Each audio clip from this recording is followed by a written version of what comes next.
सारे कराएंगे। देखो हमने ये सारे सेक्शंस देख लिए हैं, ठीक है। आज जो हमें कर रहे हैं वो कौन से वाले हैं जिसमें ट्रिकी क्वेश्चंस पूछे गए थे। अब ट्रिकी हो या सिंपल हो, हम क्या करने वाले, मई 2018 के क्वेश्चन पेपर को उठाएंगे और लास्ट पेपर कौन सा गया है, जून 2023 तक सभी क्वेश्चंस को देखेंगे, उसमें क्या आंसर होना चाहिए क्या नहीं। जो थ्योरेटिकल क्वेश्चन होंगे सिंपल सिंपल उन्हें स्किप कर देंगे। जो आपके केस स्टडी वाइज होंगे, कुछ के आंसर आपको मिले, कुछ के मैं साथ के साथ बताऊंगा कैसे लिखने हैं, ठीक है। तो स्टार्ट करते हैं सबसे पहले मई 2018 से। तो हम आ गए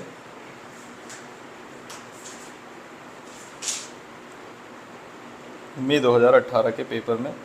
क्वेश्चन नंबर बताइए कौन कौन से बताए हैं, मैंने आपको कल बताए थे। थर्ड का ए, फोर्थ का बी, सिक्स्थ का बी, हमेशा यही आने हैं, ठीक है। तो हम पहले चले थर्ड के ए पार्ट पे।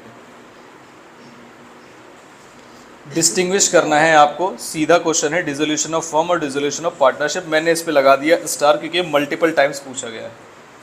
क्या ये बात समझ में? अब दूसरा सवाल ये आता है कि मल्टीपल टाइम्स पूछा गया है तो आंसर कैसे लिखे, जो हमें याद है या जो लिखना चाहिए, जो स्टडी मैट ने लिख के दिया है आपको वो एज इट इज़ लिखना है। अगर मैं आपसे इन जनरल पूछूं कि dissolution between partnership firm and partnership में क्या डिफरेंस होता है बताइए। सबसे पहला, एक इसके अंदर ऐसा होता है जो कंटिन्यूएशन को इफेक्ट कर देता है। डिसोल्यूशन ऑफ फर्म में बिजनेस डिसकंटिन्यू हो जाता है और पार्टनरशिप में नहीं होता। वाइंडिंग अप किसके अंदर होती है, डिसोल्यूशन ऑफ फर्म में होती है, पार्टनरशिप में नहीं होती। और कोई पॉइंट, ऑर्डर ऑफ कोर्ट किसके अंदर हस्तक्षेप करेगा, कोर्ट फर्म को ऑर्डर करेगा, पार्टनरशिप से कोर्ट को कोई लेना देना नहीं होता। और कोई पॉइंट, फाइनल सेटलमेंट या final closure of books, final closure किसके अंदर होता है, फर्म के अंदर होता है और पार्टनरशिप के अंदर नहीं। अब आपको अब ये कितने मार्क्स के लिए आया है, 2। आपको सारे पॉइंट्स लिखने हैं, फिर भी 2 मार्क्स 2 पॉइंट वाला रूल नहीं चलता है, मैं आपको 12th से समझाता हुआ आ रहा हूँ, ठीक है। उसके बाद नेक्स्ट क्या पूछा है उसने, what are the consequences of non registration. तो एक क्वेश्चन क्या आपको सेक्शन वाला मिला, कौन सा सेक्शन बताओ, सेक्शन 69। क्या जरूरी होते हैं सेक्शन लिखने, आंसर इज यस, बात खत्म, कोई डिस्कशन नहीं है इसके ऊपर। फिर आ गए हम नेक्स्ट क्वेश्चन नंबर 4 पे। क्या 4th में भी क्वेश्चन होता है, यस। अब कई बार केस स्टडी आपके एग्जाम में आएगी और आपको देखते ही पता चल जाना चाहिए कि किस चीज़ का क्वेश्चन है। जरा पढ़िए किस चीज़ का क्वेश्चन है। कहीं उन्होंने कहा 3 पार्टनर्स हैं, बिजनेस कैरी कर रहे थे और उनकी जो वाइफ्स हैं वो कहाँ पर लड़ गई हैं, लेडीज़ क्लब में। क्या ये क्वेश्चन आपने पहले पढ़ चुके हैं, यस। ये क्वेश्चन किस सेक्शन के ऊपर बेस्ड है, 33। और फिर उसने कहा कभी कभी तुम हो सकता है 33 ही बोल के चले जाओ, तो उन्होंने कहा what are the criteria for test of good faith. तब आप लिखेंगे कौन सा सेक्शन, सेक्शन 33 सब सेक्शन 1। अब देखो केस स्टडी इस टॉपिक से ये आपको पता चल गया। और कितने मार्क्स का क्वेश्चन है, 6 मार्क्स का। अब आपका क्या बनता है, पहले तो ये बताइए कैसे आंसर लिखना चाहिए। पहले 33 पूरा समझाएंगे। 33 के अंदर 3 चीजें हैं, बताओगे कौन कौन सी। There must be a no, power must exist in the contract and such power must be exercise by majority of partners and in good faith. और जो सच एक्सपल्जन है ये किसमें है, गुड फेथ में। और गुड फेथ के फैक्टर्स नीचे बताएंगे। गुड फेथ में कितने पॉइंट्स हैं, 3।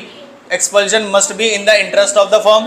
दूसरा, the partner to be expelled must be served with a notice and then reasonable opportunity of being heard should be provided to such partner. इससे भी पहले, ये दोनों बातें बताने से पहले हमें एक पैराग्राफ लिखना पड़ेगा। उस पैराग्राफ में जनरल रूल बताना पड़ेगा कि simple expulsion of partner by majority of partners are null and void and a partner can not be expelled from a partnership until and unless following factors are there। क्या ये बात समझ में आती है? जो फॉलोइंग फैक्टर्स है उसके लिए आपने 33 और सेक्शन 33 सबसेक्शन 1 लिखा है। ये हम सोच रहे हैं जो हम आंसर लिखेंगे। अब इंस्टीट्यूट कैसे प्रेजेंट करना चाहता है। अच्छा, इन द गिवन केस क्या लिखोगे बताओगे जरा। इन द गिवन केस में आपको 3 से 4 लाइन लिखनी है हमेशा, इससे कम नहीं लिख सकते आप। अगर 6 नंबर का क्वेश्चन है तब भी, 4 नंबर का क्वेश्चन है तब भी। इन द गिवन केस में बताओ कौन कौन सी बातें जरूरी है हमारे के। पहले पार्टनर्स बताएंगे, कितने पार्टनर्स हैं हमारे पास, 3। केस क्या हुआ, फाइट की है उनकी वाइफ्स ने, जो कि इररिलेवेंट है to the interest of the firm या to the activities of the firm, ये इन्फ्लुएंस नहीं करती हैं। तो such expulsion is null and void. ये हम ऊपर भी बता चुके होंगे और नीचे भी बता देंगे। क्या ये बात समझ में आ गई? ठीक है। अब उन्होंने कैसे आंसर लिखा है जानने वाली बात ये जरूरी है। देखिए पहले क्या उन्होंने ऊपर जनरल रूल बताया, आपको दिख रहा है। अ पार्टनर में not be expelled from a firm by majority of partner accept in exercise in good faith of the powers confirmed bye the contract. Confirmed मतलब जो given, provided by the contract between the partner. दस essential to that क्या है, 1 2 3। क्या power exercise और good faith. अगर सारी condition पूरी हो जाती हैं तो इस एक्सपल्जन को not to be deemed in a bonafide interest of the firm if these condition are not present. और अगर प्रेजेंट है तो मान लेंगे कि फर्म के बेनिफिट में है। Plus test of good faith required जो है वो 3 बातें। इसका मतलब अगर आपके लिए 4 नंबर में क्वेश्चन आता है तो जरूरी नहीं है आप ये बात लिखें जब तक पूछा ना जाए। कौन सी वाली बात? टेस्ट ऑफ गुड फेथ वाली बात। हालांकि लिखने में आपको भी पता है 1 मिनट भी नहीं लगना है आपको, लिख दोगे तो ज़्यादा सही रहेगा। तो मैं सजेस्ट करूँगा आप दोनों बातें लिखें। क्या बात चाहे 4 नंबर में पूछा जाए या 6 नंबर में पूछा जाए। क्वेश्चन समझ आया आपको? आपका क्वेश्चन इससे अलग होने वाला था नहीं, इन द गिवन केस अलग हो सकता था। पढ़िए, if a partner otherwise expelled expulsion is null and void thus according to the test of good faith as per required expulsion of partner Y is not valid. जबकि उन्होंने in the given case को नहीं समझा है। हम समझाएंगे 2 से 3 line, ठीक है। फिर आ गए अगले क्वेश्चन में, 6th क्वेश्चन का कौन सा part? D part. What is the conclusive evidence of partnership? State the circumstances when partnership is not considered। देखो मैंने हाईलाइट कर रखा है, इसका मतलब मैंने आपको बताया था कि इसका आंसर आपको लिखना है। क्या आपने कॉपी में लिखा है? क्या लिखा हुआ है? State the circumstances when partnership is not considered between 2 or more parties। तो पहले ये बताइए कि हमें कंक्लूसिव एविडेंस के लिए चाहिए क्या होता है? 3 चीजें हैं या सिर्फ म्यूचुअल एजेंसी है? जब आपसे पूछा जाएगा ट्रू टेस्ट ऑफ पार्टनरशिप तो कितनी बातें बताओगे? 3। और जब पूछा जाएगा कंक्लूसिव एविडेंस क्या है तो आप क्या बताओगे? म्यूचुअल एजेंसी का कंसेप्ट जो है वो कंक्लूसिव एविडेंस होता है किसी भी पार्टनरशिप के लिए। तो आप उसे पूरा समझा देंगे। फिर आप नीचे वाली बातों में बताएंगे कि कौन कौन सी चीजें ऐसी हैं कि जब होंगे तो माना नहीं जाएगा कि ये पार्टनरशिप है। जैसे कि सिंपल शेयरिंग ऑफ प्रॉफिट नहीं माना जाएगा, आप कोई बिजनेस नहीं कर रहे हो नहीं माना जाएगा। तो ये सारी चीजें, इसके आंसर मैंने आपको बोला था। देखिए, आप कोई अकाउंट्स मेंटेन नहीं कर रहे हैं, ठीक है। पहली चीज को कि आप रिकॉर्ड्स मेंटेन नहीं कर रहे हैं, record of terms and condition. इसका मतलब समझते हो? ये याद करने में आपको दिक्कत होगी तो याद करा दूं एक बार। ये याद कराने में परेशानी होगी तो जरा ध्यान से देखिएगा। क्या आप याद करके बता सकते हैं? पढ़ के बताओ जरा एक बार, फिर मैं याद कराता हूं।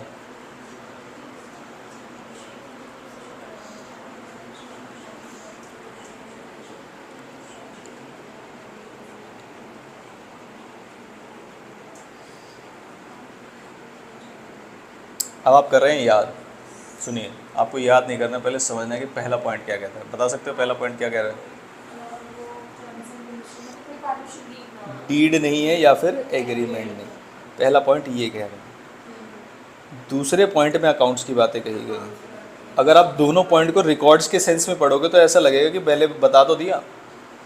तो वहाँ पर जो रिकॉर्ड नहीं है वो किस चीज़ का है? Terms and conditions of the partnership which is called partnership agreement और पार्टनरशिप डीड। सेकंड पॉइंट में आप कोई अकाउंट्स या रिकॉर्ड्स मेंटेन नहीं करते हो, किस चीज़ के? जो ओपन फॉर इंस्पेक्शन हो by the other partners, not to the public, क्योंकि पब्लिक के लिए नहीं होता। उसके बाद कोई भी आपने बैंक अकाउंट ओपन नहीं किए हैं। अब जब भी आपको याद करना होगा ये वाला पॉइंट तो आपको याद रखना है कि एक एग्रीमेंट के बारे में बताना है मुझे, एक अकाउंट्स के बारे में बताना है मुझे, एक बैंक अकाउंट के बारे में बताना। क्या ये बात समझ में आ गई? Last point, no return intimation. ये बताइए,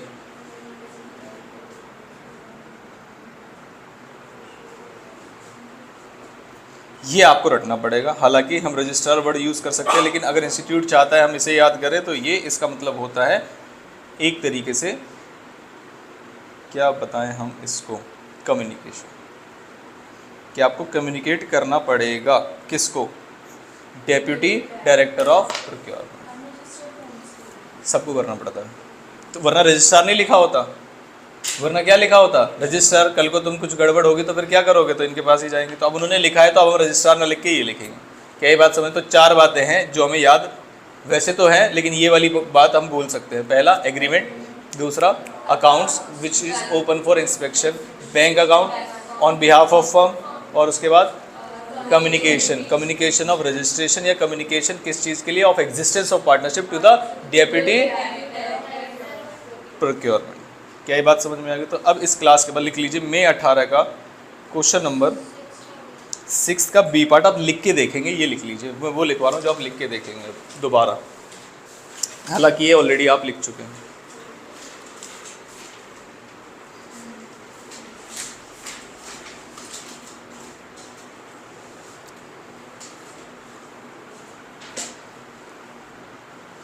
लिख लिया? मैं ऐसा मान के चलूँगा कि आप ईमानदारी से काम कर रहे हैं घर पे, जो भी हम रिवीजन कर रहे हैं। क्योंकि आपने भी देखा होगा कि आपने पूरे 12th 11th 10th पढ़ लिए। आज तक ऐसा नहीं हुआ होगा कि एग्ज़ाम में 5 से 6 महीने हैं और आप पूरा सिलेबस करके बैठे और उसकी प्रैक्टिस कर रहे हैं किसी भी सब्जेक्ट की। ऐसा हुआ है आज तक? नहीं। इसका मतलब कॉम्पिटेंसी लेवल बहुत है एग्ज़ाम का, पहली चीज़। दूसरी चीज़, आपसे बहुत कुछ एक्सपेक्ट किया जा रहा है। हमें ऐसा लगता है सबसे अच्छे बच्चे इसी बैच के, हालांकि हम सबको बोलते हैं, आ गई बात समझ में। लेकिन हमें ऐसा लगता है कि इस बैच में बहुत ज़्यादा वेरिएशन नहीं है। वेरिएशन समझते हो? कुछ पढ़ रहे हैं, कुछ नहीं पढ़ रहे हैं, कोई बहुत ज़्यादा पढ़ रहे हैं। हाँ, उतार चढ़ाव हैं, लेकिन उतने ज़्यादा नहीं है ना। कभी पागलपन आता है, कभी बीमारी आती है, कभी कुछ आता है, लेकिन चल रहे हैं धक्के से, है ना। तो इस चीज़ का आपको बड़ा ध्यान रखना है कि आपसे बहुत सारी चीज़ें एक्सपेक्ट की जा रही हैं जो कि दुनिया करेगी। तो आपका स्कोर मतलब कुछ ज़्यादा ही करना है, 40 से नहीं आनी चाहिए नीचे। हाँ जी, हाँ, बेगा बेगा के बताना पड़ता है। अगले पेपर की तरफ आए। 3 क्वेश्चन हम डिस्कस कर चुके हैं। पहला क्वेश्चन बताइए कहाँ से आएगा, कौन से क्वेश्चन में? ए ही आएगा, नल आएगा। तुरंत बदल दे, कॉन्फिडेंस ही नहीं लेके चलते जीवन में। उसके 2 पार्ट बना दिए गए उसको, ठीक है। अब सुनो, इस वर्ड का मतलब बताओ मुझे हिंदी में, तब आगे बढ़ूंगा मैं क्लास में। Very good. कौन सा वर्ड है? हालांकि। A minor can not be a partner in a firm. क्या उन्होंने ये बात सही कही? माइनर को नहीं बना सकते पार्टनर? ये बात उन्होंने सही कही या गलत कही, ये पूछ रहा हूं मैं। हाँ, सही कही ना ये बात, बस। He can nonetheless be admitted to the benefits of the firm. अब आती है दूसरी बात, इसकी हिंदी बताओ। अब अगर आप इसकी हिंदी गलत समझ गए तो उसके स्टेटमेंट को गलत समझोगे। हाँ, क्या मतलब है इसका? फिर भी आप उन्हें बेनिफिट्स में ला सकते। एन का मतलब नहीं होता कि आप नहीं ला सकते। कई बार कोई नया वर्ड देखा ना कि इसका मतलब वो ये कह रहे हैं कि ना तो पार्टनर बन सकता है, और कई बार इस बच्चों ने कई बार गलती की है, ऐसे मैंने कई बार टेस्ट में दिया, मैंने डिस्कस की, तो ये गलती कर दे कि नंदलेस का मतलब वो ये कह रहे हैं कि ना तो उसमें ऐसा नाइदर नॉर समझते हो आप, कि ना तो उसमें कर सकते हैं ना तो इस स्टेटमेंट तो गलत है। अब बच्चे कहाँ से शुरू करेंगे? दिस स्टेटमेंट इज रॉन्ग, उसके बाद आंसर लिखना शुरू करेंगे तो वो लिखेंगे this answer is also wrong. आप मेरी बात समझ रहे हैं? कंक्लूजन से रिफ्रेन करें। रिफ्रेन समझते हैं? बचे, कि कंक्लूजन नहीं देना है, लास्ट में देना है, तब तक मार्क्स मिल चुके होंगे। Referring to the provision of Indian partnership act state the rights which can be enjoyed by a minor partner. तो बता सकते हो क्या कर सकता है? तो 2 केस थे उसमें, ड्यूरिंग पार्टनरशिप और आफ्टर पार्टनरशिप। बताइए ड्यूरिंग पार्टनरशिप क्या कर सकता है? ऐसा कुछ नहीं था, ये ट्रांसफरी के केस में था। सारे सेंसेस को साथ में लेके बैठे, वरना पीटूंगा बहुत आज क्लास में। ये जो ड्यूरिंग पार्टनरशिप और आफ्टर पार्टनरशिप वाला था, वो सेक्शन 29 में आता है, राइट्स ऑफ अ ट्रांसफरी। कुछ भी नहीं है ऐसा। राइट्स बताने बस आपके माइनर को। माइनर क्या कर सकता है? बुक्स ऑफ अकाउंट्स ले सकता है, ये सारी चीजें कर सकता है। हालांकि एक राइट है कि क्लेम तुम तब कर सकते हो जब तुम अपना कनेक्शन सिवियर मतलब अलग कर रहे हो, बाकी सारे राइट्स हैं उसके पास। सही है सब? बहुत बढ़िया। State the liabilities of a partner both before attaining majority और आफ्टर अटेनिंग। तो before attaining majority his share is liable, he will never be held liable, पहली चीज। दूसरी चीज, आफ्टर अटेनिंग मेजोरिटी क्या होगा? फिर 2 केसेस बताने हैं हमें कि आफ्टर अटेनिंग मेजोरिटी अगर वो कंटिन्यू करता है, then he will be personally liable for all the acts of the firm done after his date of joining. अगर वो मना कर देता है तो only his share will be liable from the date of notice. From the date of notice, जब वो notice, एक ही केस हो सकता है ना जब वो पार्टनर ना बने, कि वो नोटिस देना पड़ेगा, तो नोटिस की डेट से पहले तक सभी एक्ट्स के लिए उसका शेयर लायबल होगा, वो लायबल तो तब भी नहीं होगा। क्या ये बात समझ आती है आपको? तो वर्ड्स पे जरा ध्यान दें। और उन्होंने कहा अगर ये भी नहीं आता तो फिर एक और क्वेश्चन है, state the legal position of a partner after attaining majority when he opts to become a partner और डिसाइड नॉट टू। तो क्या वही एक ही जैसे बस लायबिलिटी वाला केस है और इसमें पूरी बात बतानी। तो अच्छा क्वेश्चन था। सेक्शन नहीं लिखा लेकिन हमने इसका, सेक्शन 30 ये वाला नहीं, वैसे लिख लेना एक बार, क्योंकि आपको पता ही आना है, लिख लो एक बार इस वाले क्वेश्चन को। और जब भी आप क्वेश्चन का आंसर लिख रहे हो अपने सामने सजेस्टेड आंसर जरूर रखा करें। सजेस्टेड आंसर ओपन करके देखने के लिए कि कितना वेरिएशन हो रहा है, देख देख के लिखने के लिए नहीं। जी, 3rd का ए है। अगला अभी ये लिख लिया, नवंबर 18। जो भी मैं बता रहा हूँ आपको लिखने के लिए बेयर मिनिमम है, कम से कम ये तो लिखना ही लिखना है, बाकी आपके दिमाग के ऊपर है कि आपको कौन सा मुश्किल लग रहा है, कौन सा टफ लग रहा है, वो आप अलग से लिख के देखें।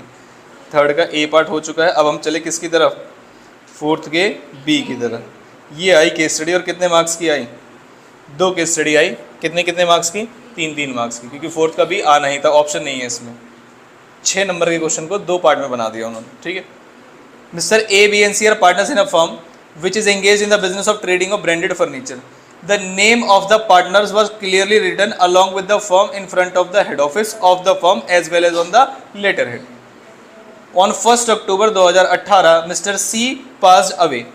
क्या डेथ के केस में नोटिस वाली चीज़ें मैंने आपको लिखवा रखी हैं? ज़रूरी नहीं होता है। आगे, His name was neither removed from the list of the partners as stated in the front of the head office nor from the letterhead of the firm. उसका शेयर तो लायबल नहीं होगा, उल्टा जो प्रॉफिट्स होंगे अगर सेटलमेंट नहीं हुई है तो डेट ऑफ सेटलमेंट तक, जब तक उसका पैसा नहीं मिला है उसका शेयर का प्रॉफिट उसे मिलेगा, ये बताया हुआ है मैंने आपको। आगे चलते हैं। As per the terms of partnership the firm continue its operation with the mister A and B. इसका मतलब क्या है, हालांकि किसी भी एक पार्टनर के डेथ की वजह से पार्टनरशिप फर्म डिसॉल्व हो जाएगी, लेकिन अगर आपने एग्रीमेंट किया है टू द कॉन्ट्रेरी पहले ही, तो यही तो कह रहे हैं as per the partnership deed, उन्होंने आगे कंटिन्यू किया। इसका मतलब ये बात लिखी हुई थी आपके एग्रीमेंट में कि death of a partner will not affect its continuation, ये आपने एग्रीमेंट में लिखा हुआ था पहले से। The accounts of the firm was settled and amount due to legal heirs of the mister C was also determined on 10th October. Death कब हुई है, तो 10 दिन बाद तुमने अमाउंट अभी ड्यू बताई है, ये नहीं है कि दे दी है आपने। तो कौन सी डेट मैटर करेगी, जब अकाउंट्स अमाउंट बता देती है, जब पे करेंगे, क्योंकि आपने एग्जीक्यूटर अकाउंट बनाया हुआ क्लास 12th में था। एग्जीक्यूटर अकाउंट कब बनता था, सेटलमेंट के बाद, कि इतना अमाउंट ड्यू है, फिर उसे आप एज अ लोन दिखाते थे बैलेंस शीट में कि आपको देना है वरना ब्याज देना पड़ जाएगा। आगे, but the same was not paid to the legal heir mister C on 16th October. Mister X a supplier supplied furniture worth rupees कितना, 20 lakh, and could not repay the amount due to heavy losses. Mr. X wants to recover the amount not only from the this but also from the legal heirs of the Mr. C. Analyze the above situation in terms of the provision of Indian partnership and decide whether the legal heirs of Mr. C can be held liable. अब देखो इस question में, इसी question को 6 number का पूछा जा सकता है। अगर वो ये भी पूछ ले कि जब तक सेटलमेंट नहीं हुई है तब तक क्या होगा, तो तब तक के लिए जो उसका शेयर है वो उसके लीगल हेयर्स को मिलता रहेगा प्रॉफिट में, कि अगर आपने अमाउंट सेटल नहीं किया तो आपको पैसे देने पड़ेंगे। हालांकि उसके पास ऑप्शन होता है, या तो आप एट द रेट 6% अमाउंट ले लीजिए या प्रॉफिट ले लीजिए, whichever is beneficial to the, ये जो उसके ऑप्शन पे रहेगा, at the option of legal heir of deceased partner. हालांकि ये क्वेश्चन उसने पूछा ही नहीं। क्वेश्चन ने क्या पूछा है बताइए, कि क्या उसका स्टेट या लीगल हेयर लायबल होगा, आंसर इज नो। तो हमें 2 चीज़ें बतानी है इस क्वेश्चन के अंदर। पहले क्वेश्चन की में क्या बतानी है कि आपको डेथ के केस में नोटिस की रिक्वायरमेंट क्या होती है, अगर होती है या नहीं होती। तो अगर आप नोटिस पहले बताएंगे कि किसी भी केस में जब partner ceases to be a partner होता है तो उसे नोटिस देना पड़ता है। नोटिस अगर वो दे देता है तो नोटिस के बाद वाले एक्ट्स के लिए लायबल नहीं होता, नोटिस से पहले वाले एक्ट्स के लिए लायबल होता है। ये पहले जनरल बताया। However in the following cases notice is not required. कौन कौन से केसेस में, death, insolvency and sleeping partner या डॉर्मेंट पार्टनर जिसे आप बोलते हैं। In the given case applying the provision, this is the case of death of a partner, hence no notice is required and the legal heirs of Mr. C will not be held liable even after the act, even before giving the notice या without giving the notice। बात खत्म। क्या ये बात समझ में आई? इस तरीके से इसका आंसर लिखना है, बहुत ज़्यादा नहीं लिखना आपको, इन द गिवन केस को स्ट्रेच नहीं करना कि डेट वाइज क्या हुआ था। हमें अपने पॉइंट पे स्टिक रहना है इसमें कि नोटिस की रिक्वायरमेंट नहीं थी, इसलिए ये आंसर 3 नंबर में इस तरीके से लिखा जाए। समझ आया नहीं आया? इसको पढ़ लेते हैं एक बार। ये देखिए, generally the effect of death of a partner is dissolution of partnership, but the rule is regard to dissolution of partnership by the death of partner is subject to the contract between the contrary। इसका मतलब लिख लीजिए, मैं लिखवा रहा हूँ, जो मैं लिखवा रहा हूँ वो लिख लीजिए। ये मैं आपको बात लिखवा रहा हूँ कि डेथ का मतलब क्या होता है, इससे क्या हो जाना चाहिए था, और अगर एग्रीमेंट लिख लोगे तो ये नहीं होगा। ठीक है,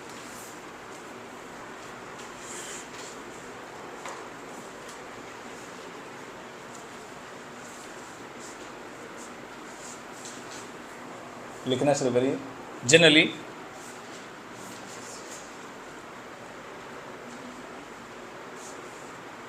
डेथ और इंसॉल्वेंसी और रिटायरमेंट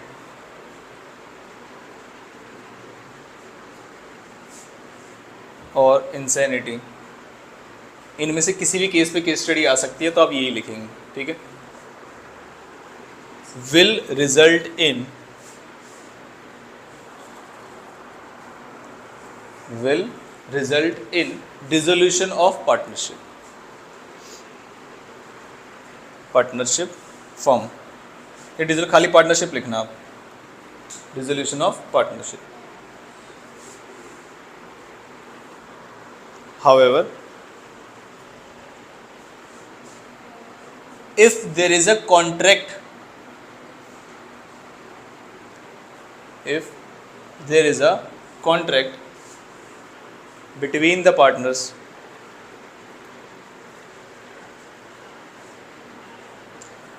to the contrary,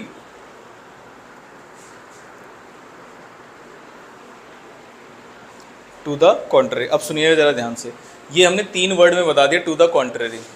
अगर आपको ये याद रह जाएगा तो अच्छी बात है, इसे अंडरलाइन कर लीजिए। अब जो मैं बता रहा हूँ उसे ब्रैकेट में लिखिए, और लिखना ज़रूरी नहीं है अगर आपको ये याद रह जाए तो। उसका मतलब क्या लिखा था लास्ट में, between the partners for, bracket में लिखना है ये, continuation of partnership even after, even after, और जो 4 चीज़ें मैंने ऊपर लिखा है उनका पहला पहला वर्ड लिख लीजिए सभी का, DIRI।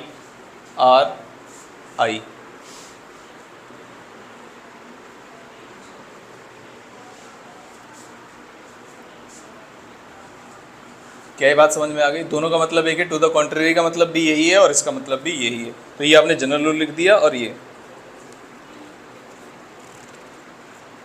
उसके बाद आइए देन, ब्रैकेट बंद कर दीजिए, partnership will not be dissolved,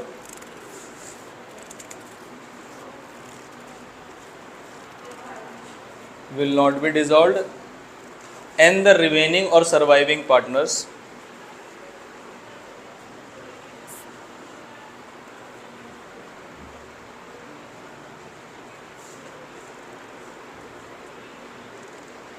can continue the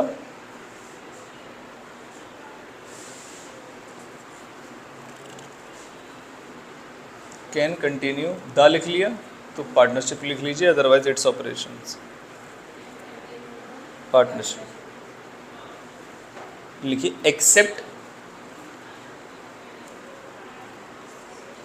in case where there is only 2 partners, except in case where there are only 2 partners. जो लास्ट लाइन लिखवाई समझ आया आपको? क्या है इसका मतलब बताइए, क्योंकि फिर मिनिमम नंबर ऑफ पार्टनर्स की वो वाली लिमिट हमारी पूरी नहीं है। ये एक पूरा पैराग्राफ है जो आपको समझ में आना चाहिए, और अपने वर्ड्स में इसको लिख सकते हैं कि इन जनरल ऐसा होता है। अगर आपने कॉन्ट्ररी के लिए एग्रीमेंट में अगर बनाया हुआ है तो आप वैलिडली चला सकते हैं। ये आंसर यहीं से शुरू हुआ है इनका, पूरे पैराग्राफ में यही बातें लिखी गई होंगी, सर्वाइविंग वगैरह वाली, ठीक है। और अब उनका, in light of the provision of the act and the facts of the question, mister x the creditor can have only a personal degree against the surviving partner. Personal degree की जगह आप यहाँ पर लिख सकते हैं स्यू, मतलब mister X can only sue the surviving partner and partnership firm, but not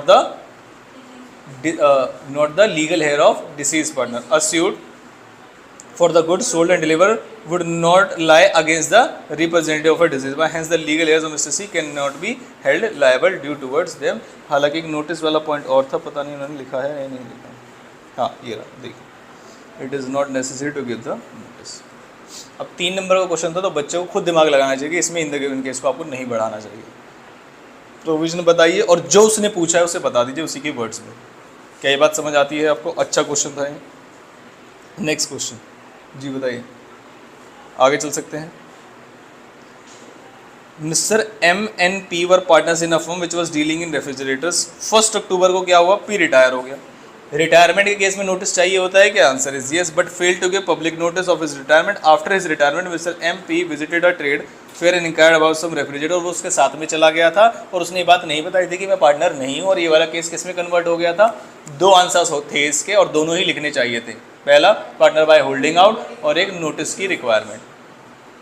क्या ये बात समझ में आई? आगे Mr. X, who was exhibiting visitor with new techniques, was impressed with the interaction of Mr. P and requested his visiting card of the firm. The visiting card also included the name of Mr. P as a partner, even though he had already retired. Mr. X supplied some refrigerator to the firm and could not recover the dues from them. Now, Mr. X wants to recover the dues not only from the firm but also from Mr. P. Even in case उसने notice भी दे दिया होता, still the conduct of Mr. P will hold him liable. अगर तुमने notice भी दे दिया तो अब तुम एक्ट के लिए लायबल नहीं हो, तो फर्म को छोड़ो ना. अब तुम पार्टनर्स के साथ जा रहे हो और अपने आप को रिप्रेजेंट कर रहे हो, तो लोग तो बेवकूफ मानेंगे ये. क्या ये बात समझ? तो जो ज्यादा आंसर होना चाहिए था वो किस केस में होना चाहिए? नोटिस पे लिखना चाहिए था या सेक्शन कौन सा 28 कौन सा पार्टनर बाय होल्डिंग आउट वाला आंसर कौन सा आपको सही लगता है इस केस में? नोटिस वाला होना चाहिए था, होल्डिंग आउट वाला? होल्डिंग आउट ज्यादा इसमें आना चाहिए क्योंकि पूरा केस ही होल्डिंग आउट के लिए बना हुआ है. ठीक है, इसका आंसर पढ़ लेते हैं.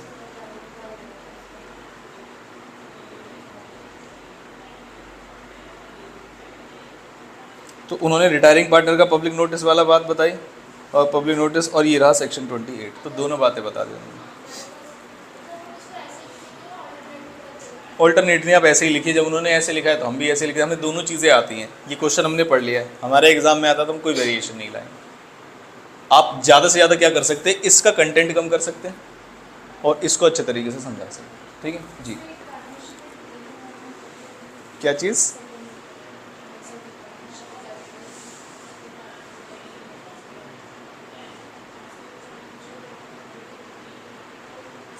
हाँ सही पॉइंट लिखा हुआ है, मैंने लास्ट टाइम भी.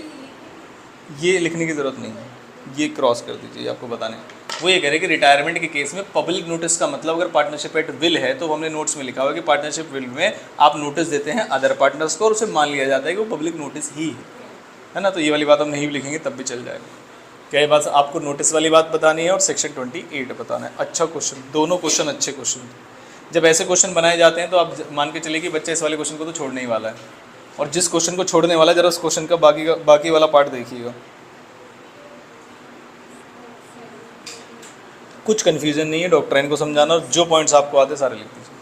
मतलब इतना डायरेक्ट क्वेश्चन होता है जिसके साथ वो मिक्स करके देते हैं. क्या बात समझ आई? आगे चलते हैं. ये 4th था, अब किस में मिलेगा हमें? 3rd हो गया, 4th हो गया, अब किस में मिलेगा? 6th क्वेश्चन का कौन सा वाला part? B part. State any 4 grounds on which court may dissolve the partnership of in case partner by suit. और कितने मार्क्स का है? 4. तो हम कौन से कितने ग्राउंड्स बताएंगे? सिर्फ 4. मार्क्स भी कितने के हैं? सिर्फ 4 के. अगर क्या 4 नंबर में ऐसा भी क्वेश्चन पूछा जा सकता है जिसमें वो पूछे कि ग्राउंड्स बताइए, तो तब हमें कितने लिखने हैं? सारे लिखने पड़ेंगे. क्या ऐसा क्वेश्चन 4 मार्क्स में आएगा, 6 मार्क्स में आएगा? किसी में भी आ सकता है. आपको सारे पॉइंट्स लिखने हैं. क्या ये बात समझ में? सेक्शन कौन सा है इसका? सेक्शन 44. बताइए जरा, कल याद कराए थे मैंने. पहला काम उसके साथ हो रहा था, उसके साथ क्या हो सकता है? वो क्या कर सकता है? और अदर्स वाले पर उसके साथ क्या हो सकता है? पागल हो सकता है, इंसेनिटी और अनसाउंड माइंड. दूसरा परमानेंट इनकैपेसिटी. ये 2 पॉइंट थे. वो क्या कर सकता है? मिसकंडक्ट, परसिस्टेंट ब्रीच और अपना इंटरेस्ट ही बेच सकता है. ये 3 चीज़ें हो गई. उसके बाद लास्ट में क्या होगा? कंडीशन ऑफ परपेचुअल लॉसेस और जस्ट एंड इक्विटेबल ग्राउंड्स. उसमें भी पता है हमें deadlock in management partners not in talking terms और लॉस ऑफ सब्सटेंटम और लास्ट में gambling bye the partners in a stock exchange. क्या ये बात समझ में? बिल्कुल टू द ऐसा लगना चाहिए कि क्वेश्चन पढ़ा और फटाफट हाथ चलने चाहिए, लेकिन वर्ड्स पता चलने चाहिए कि क्या लिखा हुआ है. आगे बात समझ में? फटाफट हाथ चलने का मतलब ये नहीं है कि आप मच्छर मार देंगे. वर्ड्स क्लियर होने चाहिए. Writing does not matter. ये दोनों चीज़ें अलग हैं. कई बार कहते हैं कि राइटिंग मैटर नहीं करते, पूरे करते, पहले पता तो चले क्या लिख रहा है.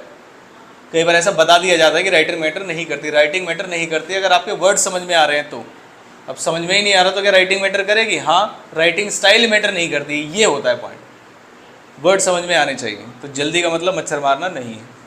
ठीक है, आगे ये 6th क्वेश्चन हो गया. अब आते हैं मई 2019 में.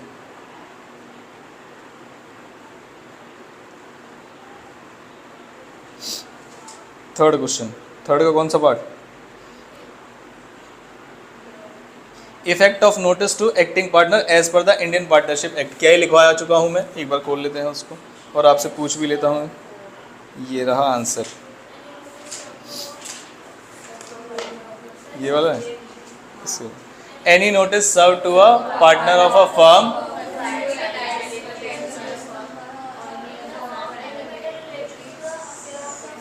बहुत बढ़िया।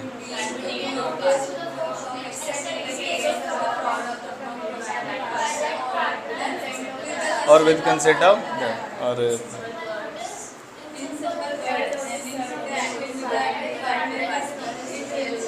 बहुत बढ़िया, धन हो गया मैं आप जैसे बच्चों को पाके, सच बहुत बढ़िया। मेरा काम ही ख़त्म हो गया। बहुत बढ़िया।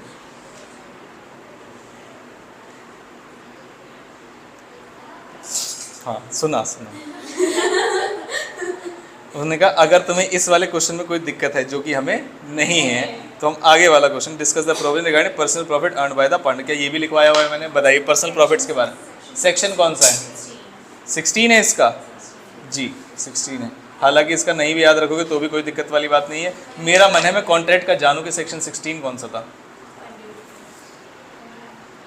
16 था इंडियन इन्फ्लुएंस, पक्का? बहुत बढ़िया, बहुत बढ़िया, ठीक ठीक। इसके बारे में बताइए आपके क्या विचार है? पर्सनल प्रॉफिट्स कमाना चाहिए नहीं कमाना चाहिए? If a partner derives any profits for instance, ठीक है, यूजिंग ऑफ फर्म्स प्रॉपर्टी, ठीक है, 3 चीज़ें हैं, बिजनेस के रिसोर्सेज या असेट्स, कनेक्शन या नाम, तीनों में से he shall account is profit to the firm and, ठीक।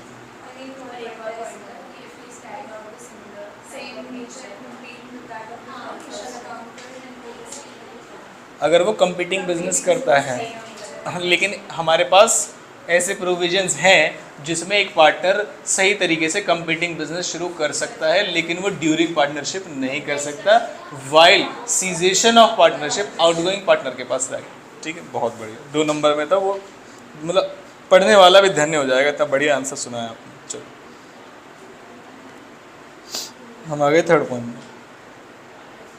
इसका भी क्या आंसर लिखवाया हुआ मैंने आपको? क्या कंटिन्यूइंग गारंटी रिवोक की जा सकती है पार्टनरशिप एक्ट में? अच्छा पिछला पेपर खत्म नहीं था, सॉरी। इतना अच्छा आंसर बता सुनाया आपने, मेरा मतलब विश्वास ही हो गया कि तुम बाकी के भी सुना ही दोगे। सॉरी 4th में, अभी तो 4th का ही रह गया। हाँ ठीक ठीक, वापस आओ। ये यही क्वेश्चन है जो अभी आप पूछ रहे थे।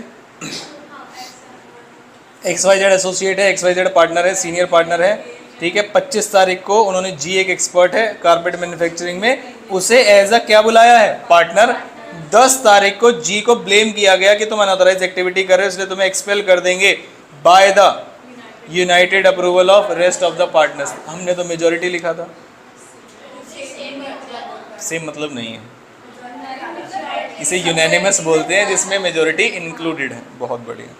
Examine whether the action by the partners was justified और नॉट। क्या ये जस्टिफाइड है? यस। कौन सा सेक्शन बताएगा ये जस्टिफाइड है? सेक्शन 33 बताएगा कि ये जस्टिफाइड है। What should have been the factors to be kept in by prior expelling. तो सेक्शन 33 के साथ सेक्शन 33 सब सेक्शन 1। तो आप ऐसा बोल के चलिए कि अगर मुझे अलग से पॉइंट्स बताने हैं तो क्यों ना मैं पहले थ्योरेटिकली बता दूँ पैराग्राफ में और फिर उसके बाद अलग अलग पॉइंट्स लिख देंगे, फिर मार्क्स में पूरे चाहिए। नहीं यही बात समझ में? पढ़ लेते हैं इसको।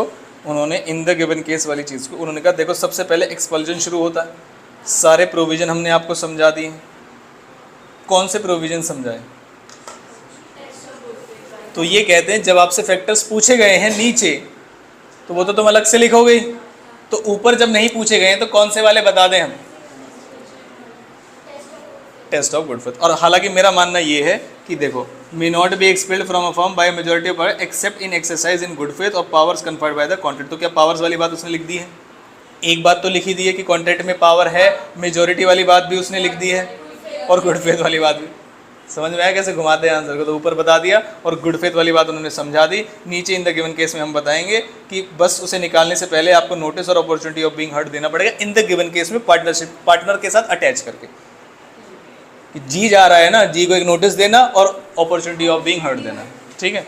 और उन्होंने कहा फॉलोइंग पार्टनर्स, पहले मैं ये देखना चाहता हूँ कि क्या उनका जो वैलिड है या नहीं, वॉज जस्टिफाइड। क्यों? क्योंकि वो यूनाइटेड अप्रूवल था, गुड फेथ में था और इंटरेस्ट को प्रोटेक्ट करने के लिए किया गया था। और इंटरेस्ट ऐसे प्रोटेक्ट हो रहा था क्योंकि उसकी जो एक्टिविटीज़ थी वो क्वेश्चन नहीं बोला है, वो अनऑथराइज। क्या ये बात समझ में आ गई? पक्का जी। और ये रहे पावर जो कि सीधे सीधे पॉइंट। चलिए फिर आगे हम next question, question number 6 B. Indian Partnership Act does not make the registration of a firm compulsory, nor does it impose any penalty for non-registration. Explain and discuss various disabilities or disadvantages जो कि एक non registered firm के हैं। तो आप क्या लिखेंगे? सीधा सेक्शन 69 लिखना शुरू कर देंगे, अपनी वाली बात, इंग्लिश लॉ, हिंदी लॉ, और उसके बाद चलिए इस वाले क्वेश्चन पे आए हम। कौन सा पेपर है? नवंबर 19 का। ये कह रहे हैं कि कंटिन्यूइंग गारंटी क्या रिवोक की जा सकती है? क्या इसका आंसर मैंने लिखवाया हुआ है, जल्दी से देखिए।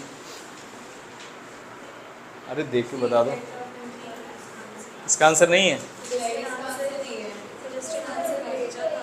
अच्छा मैंने भेजा था कि आप लिख लेना। हो चेक कराओ, चेक कराओ। मैंने भेजा था सजेस्टेड, लिखने के लिए नहीं भेजा था। तो क्या वो एरोप्लेन बनाने के लिए भेजा था? ये देखो, ये मेरी राइटिंग है नालायक। एक काम दिया करने के लिए, वो मेरे ऊपर थोप दिया।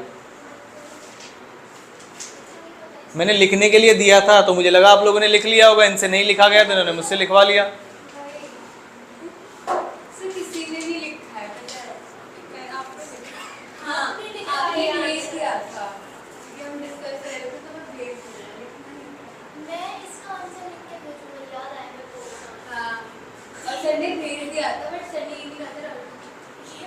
आंसर नहीं भेजा था मैंने इसका, सजेस्टेड भेज दिया था ना।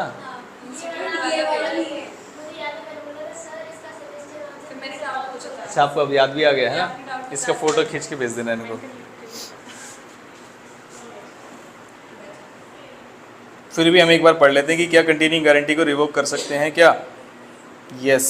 अरे लिखवाए, ये अंडरलाइन कराया है, मतलब भेजा नहीं, समझा के भेजा था। दोनों में फर्क है। ये और मैंने किसी और बेस को करा। नालायक, तुम्हारे टाइम पे तो निकाला मैंने सजेस्टेड आंसर। चलो ठीक है, मेरी गलती है। मैं अभी यहाँ पर इसे पढ़ा रहा हूँ, सुनना जरा ध्यान से। According to section 38, continuing guarantee given to a firm और to a third party in respect of transaction of a firm in the absence of any contract to the contrary. ये आप समझते हैं इसका मतलब क्या है? Revoked as to future transaction from the date of any change in constitution of the firm. Such change में occur किसकी वजह से? डेथ, रिटायरमेंट और पार्टनर और introduction of a new partner. ये वाला आंसर लिखेंगे। ये गलत कर, काटो उसको। ये लिखा है। क्या ये बात समझ में आई आपको? ये लिख लेंगे। क्या लिखा है इसके अंदर पता है आपको? कि कंटिन्यूइंग गारंटी एक चल रही है, फर्म के बिहाफ पे दी है तुमने किसी और व्यक्ति को या थर्ड पार्टी को। उस कंटिन्यूइंग गारंटी को तुम रिवोक कर सकते हो, और जो रिवोकेशन होगी वो आपकी लायबिलिटी को खत्म कर देगी with respect to future transaction. और ये रिवोकेशन किस चीज़ की वजह से हो सकता है? किसी भी फॉलोइंग चेंज की वजह से हो सकता है। क्या ये बात समझ में आई? 2 नंबर का क्वेश्चन था, और ये आपके यहाँ लिख लो फटाफट से। नवंबर 19 लिखोगे आप, मैंने लिखा हुआ है वो आप लिखेंगे याद करके। थर्ड का ए। मेरी गलती, मैंने मान लिया, एक्सेप्ट कर लिया है मैंने। थर्ड के ए का फर्स्ट पार्ट। नहीं ये छोटा सा है, ऐसे ऐसे ना करें। लिखा हुआ है मैंने, वैसे उस फोटो खींच के भेज देना। क्या गुडविल भी मैंने भेजा है या आपसे बोला था लिखने के लिए? जरा देखो जरा आंसर। गुडविल सिटीमेट से पढ़ाया था तो आपने लिख लिया होगा। गुडविल दिखाओ। हाँ देख लो, आपने लिखा है, बस याद करा दिया था, और आपको अब तक याद होगा।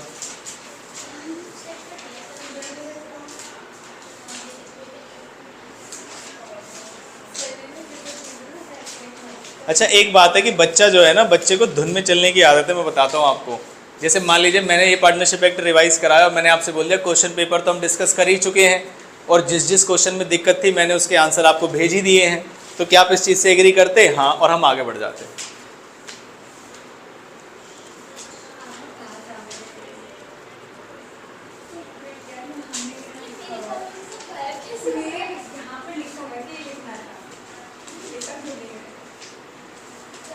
उसमें लिखा होगा ना, मुझे लिखना था। अभी याद आएगा। देखो, गुडविल को डिफाइन किया ही नहीं गया है पार्टनरशिप में। याद आया थोड़ा थोड़ा? ठीक है। Section 14 act lays down that goodwill of a business to be regarded as the property of the firm. Section 14 ये कहता है कि गुडविल जो है वो प्रॉपर्टी ऑफ द फर्म होती है। हालांकि अगर आप अकाउंटिंग टर्म्स में समझना चाहें आपको तो बताना जरा क्या होते हैं।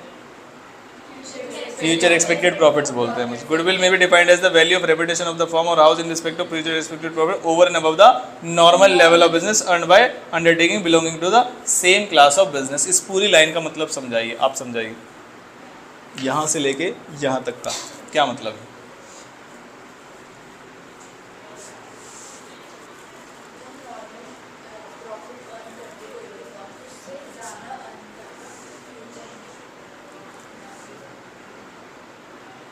फ्यूचर एक्सपेक्टेड प्रॉफिट्स हैं सेम क्लास ऑफ कैटेगरी के जो कि नॉर्मल लेवल से ज़्यादा है, इसी को गुडविल बोलते हैं। अगर मैंने मान लीजिए 2 केमिस्ट शॉप है हमारे यहाँ पर आसपास, दोनों ही 2 लाख रुपए का प्रॉफिट अर्न कर रही है पूरे महीने के अंदर, तो गुडविल किसकी ज़्यादा है? ऐसे हो ही नहीं सकता। अगर मैं बोलूँ एक 3 लाख अर्न कर रही है, एक 2 लाख, तो सेम कैटेगरी वाली तो 3 लाख वाली की गुडविल ज़्यादा है। क्या बात समझ, इसे बोलते हैं over and above the normal profits. ठीक, नेक्स्ट क्वेश्चन है इफेक्ट्स ऑफ इंसॉल्वेंसी। क्या ये लिखा हुआ है आपने? कितने पॉइंट्स लिखे हुए हैं इसमें? 4 पॉइंट्स लिखे हुए हैं, इसके 6 पॉइंट्स। पहला पॉइंट, ना तो उसे पार्टनर बनाएंगे हम, और किस दिन से पार्टनर नहीं बनाएंगे? जिस दिन order of adjudication as insolvent. क्या ये बात समझ में? ये है उसके पार्टनर वाली बात। अब आते हैं लायबिलिटी वाली बात। 2 लायबिलिटी वाली बातें थी। Neither the firm will be liable for the acts of such partner after the date of adjudication. दूसरा, nor the insolvent partner will be liable for the acts of firm और other partner after the date of adjudication. ये और his estate will also be not liable. ठीक, 5 points लिखे थे। Insolvency generally results in the dissolution of the firm subject to contract to the contract, subject to contract between the partners to the contrary। जो हम बात लिख रहे हैं इसके अपोजिट में अगर कुछ है तो कोई दिक्कत वाली बात नहीं है। तो 5 ही पॉइंट सही। क्या आपने भी 5 ही लिखे हुए हैं? अब इसे याद कैसे करना है समझ आया आपको? पहले क्या समझ आया बताओ? कि कब पार्टनर नहीं रहेगा, सीजेशन कब से होगी मतलब व्हेन। फिर 2 पॉइंट है लायबिलिटी के। पहला किसका है? पार्टनर। दूसरा किसका है? फर्म का। और लास्ट में डिसोल्यूशन वाली बात। ऐसे ही याद करना है आपको। जब तक कॉपी में इन पॉइंट्स को नहीं लिखेंगे हमेशा 5 में से 2-3 पॉइंट ही याद आएंगे। क्या ये बात आपको समझ में आ रही है? तो आपको ऐसे ही लिखना है और ऐसे ही याद करना है, तभी जाके वो रिटेंशन पावर में रहते हैं। आगे बात समझ पक्का? ठीक।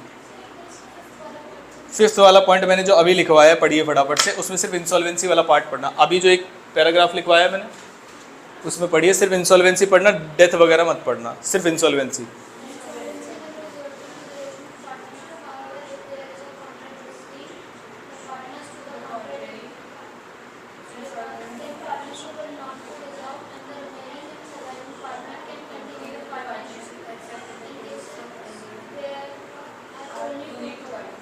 अब इसको पढ़िए। Ordinarily, the insolvency of a partner results in dissolution of the firm, but the partners are competent to agree among themselves that the adjudication of a partner as insolvent will not give rise to the dissolution of the firm। ये हमने और बेहतर तरीके से लिखा हुआ है। आप चाहें तो उसको भी लिख सकते हैं, ज़्यादा अच्छा पॉइंट है।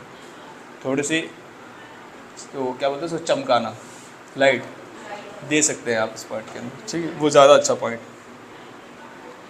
अरे मुझे अचानक से दिखा एक question, appropriation of payment contract के अंदर है, कौन से सेक्शन से शुरू होता है? 59, 60, 61। Very good. या 58? 59 ही। पहला वाला केस कौन सा था? Very good. दूसरा, when debt to be discharge is not indicated. तीसरा, नाइदर पार्टी एप्रोप्रिएट्स। सही है, बहुत बढ़िया।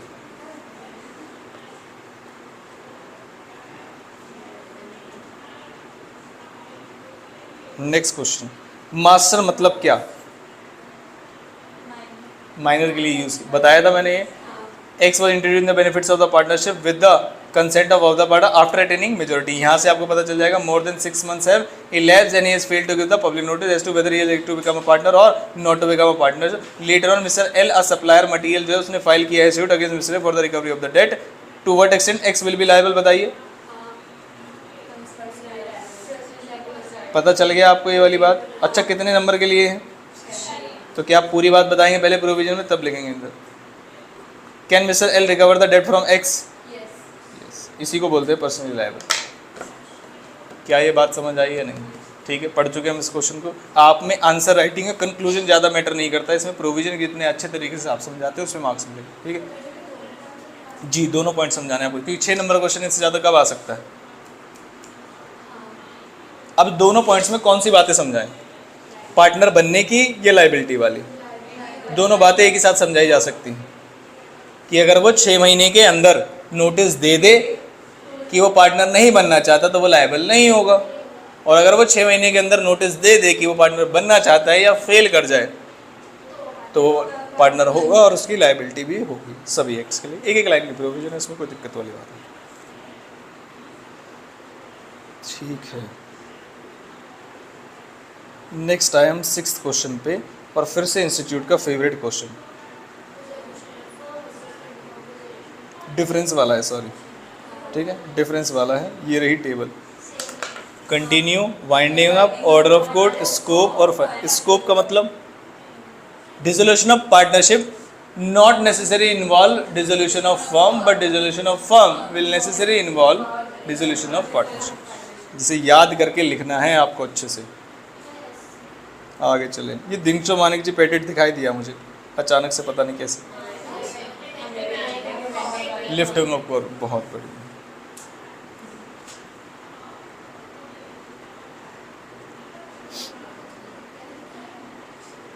दोनों के सेक्शन बताओ। 18, डिफरेंस बताना जरा।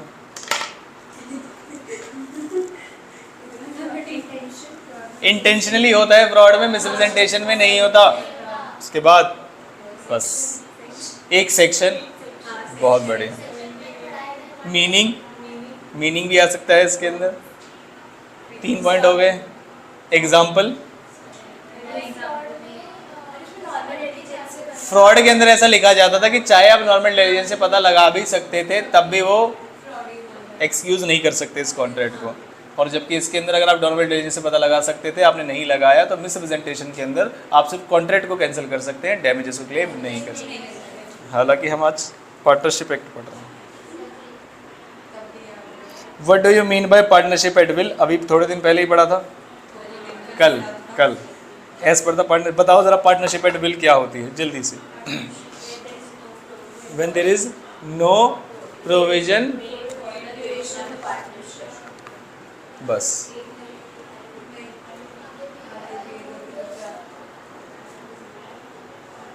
बहुत बढ़िया।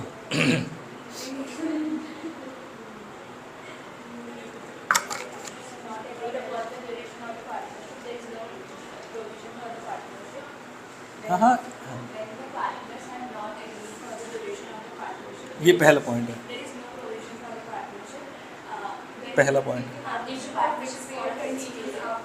And it continues after the expiry of such fixed period, then it will also be deemed that partnership at will. It will be dissolved any partner by giving notice to the other partners any time. बहुत बढ़िया, आता है थोड़ी late याद आता है। Comment, आपका favourite काम, द राइट टू एक्सपेल। बताओ इसमें क्या दिक्कत है? एक एल आता है, 2 एल आते हैं, एक ही आता है, बहुत बढ़िया। Partner must be exercise in good faith under the Indian partnership act. इसमें आप क्या कमेंट करना चाहेंगे बताइए? 33 बताओगे, 33 सबसेक्शन 1 बताओगे? सोच लो। ठीक, मैं बताऊंगा, आप इसमें ना जुमले में बता देना उस वाले पॉइंट को। जुमला समझते हो? पैराग्राफ में इन जनरल, हाँ जल्दी से आप तुरंत बता देंगे, इसमें टाइम नहीं लगेगा। हालांकि उन्होंने वो भी बताते हैं, ऐसा लगता है कि आपका आंसर हमने वही लिखा है जो आप चाहते हैं, वरना क्या लगेगा, ये तो बेवकूफ़ बच्चा है, देखो पूछा क्या है और लिख क्या रहा है, और हमें लिखना भी है। क्या ये बात समझ में आती है? ठीक। और ये वाली बात लिखना कहीं मत भूल जाना आप, ये बोनाफाइड छोड़िए, बस if all the conditions are not satisfied then such expulsion shall be valid, are not satisfied तो नल एंड वॉइड। मत लिखना, ये वाला पॉइंट हटाओ, पता चले सर ध्यान से पढ़ रहे हैं इसको। और इसमें गड़बड़ मत कर देना आंसर लिखते समय, कभी वो इतनी बात पकड़ लेते हैं, है ना, नोट वगैरह का ध्यान रखना। फोर्थ पॉइंट, ये वाला आंसर मैंने आपको लिखवाया हुआ है, याद है आपको, PQRS है, निकलते समय इनमें से due to conflict between P&Q decided to leave the partnership firm and started a competitive business. पहली चीज़ आप समझना, इसमें जो मैंने आज आपको लाइन लिखवाई है वो आप लिखेंगे या नहीं, पहले ये बताइए कि जब दो लोग चले जाते हैं तो रिटायरमेंट वाला केस हुआ, तो रिटायरमेंट वाले केस में तो जनरली फर्म डिसॉल्व हो जाती है, but if there is a contract to the contrary तो फर्म जो है remaining partners validly partnership firm के बिजनेस को कंटिन्यू कर सकते हैं। पहले आप ये वाली बात बताएंगे उसको, क्वेश्चन ही वहीं से शुरू हुआ है। क्या ये बात समझ में आई? आगे, meanwhile RNS have continued using the property in the name of the firm in the which PN also has a share based on the above fact, explaining in detail the right of outgoing partner as per the independent and comment on the following. Right of PNQ to start a competitive business। तो बताइए क्या वो competitive business शुरू कर सकते हैं? Answer is yes, and outgoing partner एक competitive business start कर सकता है। हालांकि अगर आप चाहें तो उसके ऊपर certain कौन सी चीज़ लगा, कंडीशंस लगा सकते हैं, जो कि होती हैं क्या, within specified local limits और within specified time. Such conditions are not in restraint of trade as per section 28 of the contract act, agreement in restraint of trade. ये बताना पड़ेगा आपको, सेक्शन हटा दीजिए, लेकिन आपको बताना पड़ेगा कि ये जो कंडीशंस आप लगाते हैं इन रिस्ट्रेंट ऑफ ट्रेड नहीं मानी जाती, ये रीजनेबल कंडीशंस है, क्योंकि within specified local limit और within specified time. Right of PAQ regarding their share in the property, तो उनका शेयर क्या चलता रहेगा, तो जब तक आगे पार्टनरशिप चलती रहेगी उनका नाम यूज करके तो उनको भी शेयर ऑफ प्रॉफिट मिलता रहेगा। हालांकि इसका आंसर मैंने आपको लिखवाया हुआ है, कौन से वाले में लिख, कहाँ पे, यही है, दो एन आउटगोइंग पार्टनर में कैरी ऑन कंपनी ही में एडवर्टाइज सच बिजनेस, बस उसे क्या नहीं करना है, ये सारी चीज़ें नहीं कर। However in the presence of written agreement the partner may agree not to carry a similar business within specified period और within specified local limit. और मैंने ही ये बात नहीं लिखी तो आप कैसे लिखेंगे, मैं लिख देता हूँ।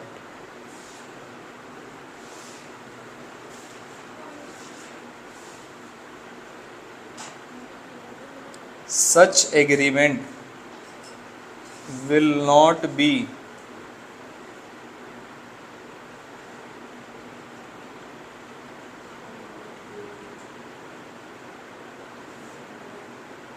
चलो डीम्ड ही लिख लेते हैं, will not be deemed as agreement in restraint of trade.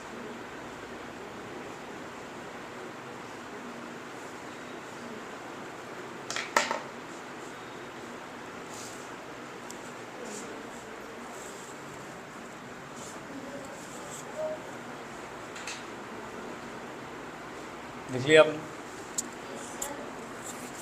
फिर उन्होंने कहा जब आउटगोइंग पार्टनर जा रहा है तो तुम क्या करोगे, या तो आउटगोइंग पार्टनर चला ही चुका है, मतलब जा ही चुका है, cease to be a partner and surviving partners carrying on the business without settlement of the accounts, the outgoing partner or estate is entitled to have share in profit or 6% of the amount of share in profit, जो उसका मर्जी, as at his discretion, अपने discretion पर, ठीक है, जो उसको profitable लगे। ठीक, हम वापस आ गए, कौन से क्वेश्चन पे थे हम, नवंबर 20 के, नवंबर 20, ये वाला क्वेश्चन मैं आपको ऑलरेडी लिख के दे चुका हूँ। आगे चलते हैं, इसको, हाँ इसको लिखने वाले में लिख लेना, आप लिख लो।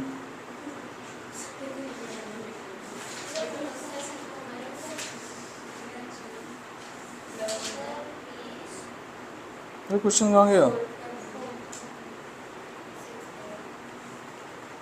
Explain in detail the circumstances will led to the firm for misapplication by the partners as per the provision. ये भी आंसर मैंने लिख के दिया है और आप ये याद करके आए होंगे, मिस एप्लीकेशन वाला पॉइंट लिख के दिया हुआ है, लिखा हुआ है आपने, नहीं लिख के दिया हुआ है, आपने लिखा नहीं हुआ, अच्छा मेरी गलती है, नहीं लिख के दिया।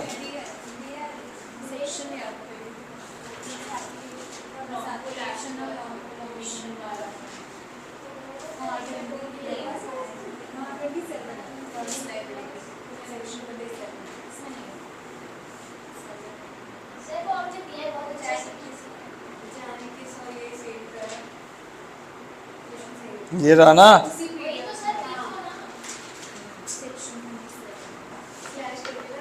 क्या आप ये याद करके आए हैं? ये वाला नहीं किया आपने, किया है आपने नहीं। कारण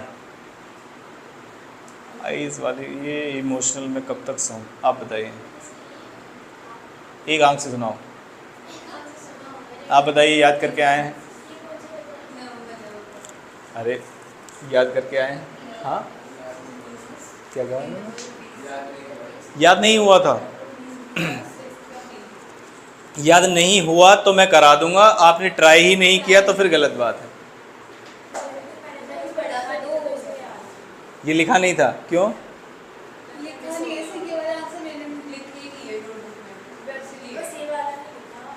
इस पीडीएफ के बाकी सारे लिखे हैं तो इससे इतनी दुश्मनी क्यों, आप बताइए। समझ रहे हो कितने लूप होल्स हैं हमारी स्टडीज़ में? हमें तो ऐसा लग रहा है तो बहुत बढ़िया चल रहे हैं, ऐसा नहीं है। आपका 6 नंबर आपके टेंट में आ जाए, आप समझ रहे हैं कितनी बड़ी बात है कि यही क्वेश्चन आ गया है। आपने लिखा हुआ है, आपने तो प्रिंट कराया हुआ है क्या? मैं याद करा देता हूँ आपको। Liability of partners for the acts of the firm. क्या पार्टनर लायबल होते हैं for the acts of the firm? Answer is yes. इसी को म्यूचुअल एजेंसी का कंसेप्ट कहते हैं, ठीक है। The partners are jointly and severally. Jointly and severally का मतलब जो पार्टनरशिप की टर्म्स है उसमें तो लायबल है ही, सेवरली का मतलब है पर्सनली लायबल। जैसे हमने जॉइंट प्रोमिसर्स के केस में पढ़ा था, even a single joint promisor may be required to pay the whole debt, है ना।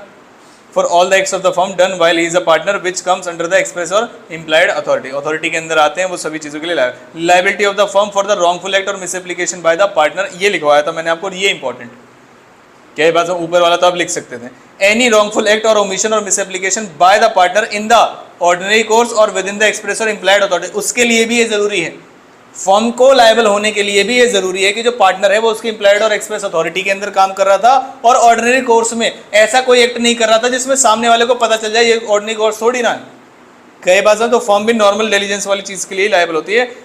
हैज कॉज्ड एनी लॉस और injury to the third party, the firm will also be liable on such acts to the third party to the same extent as partner.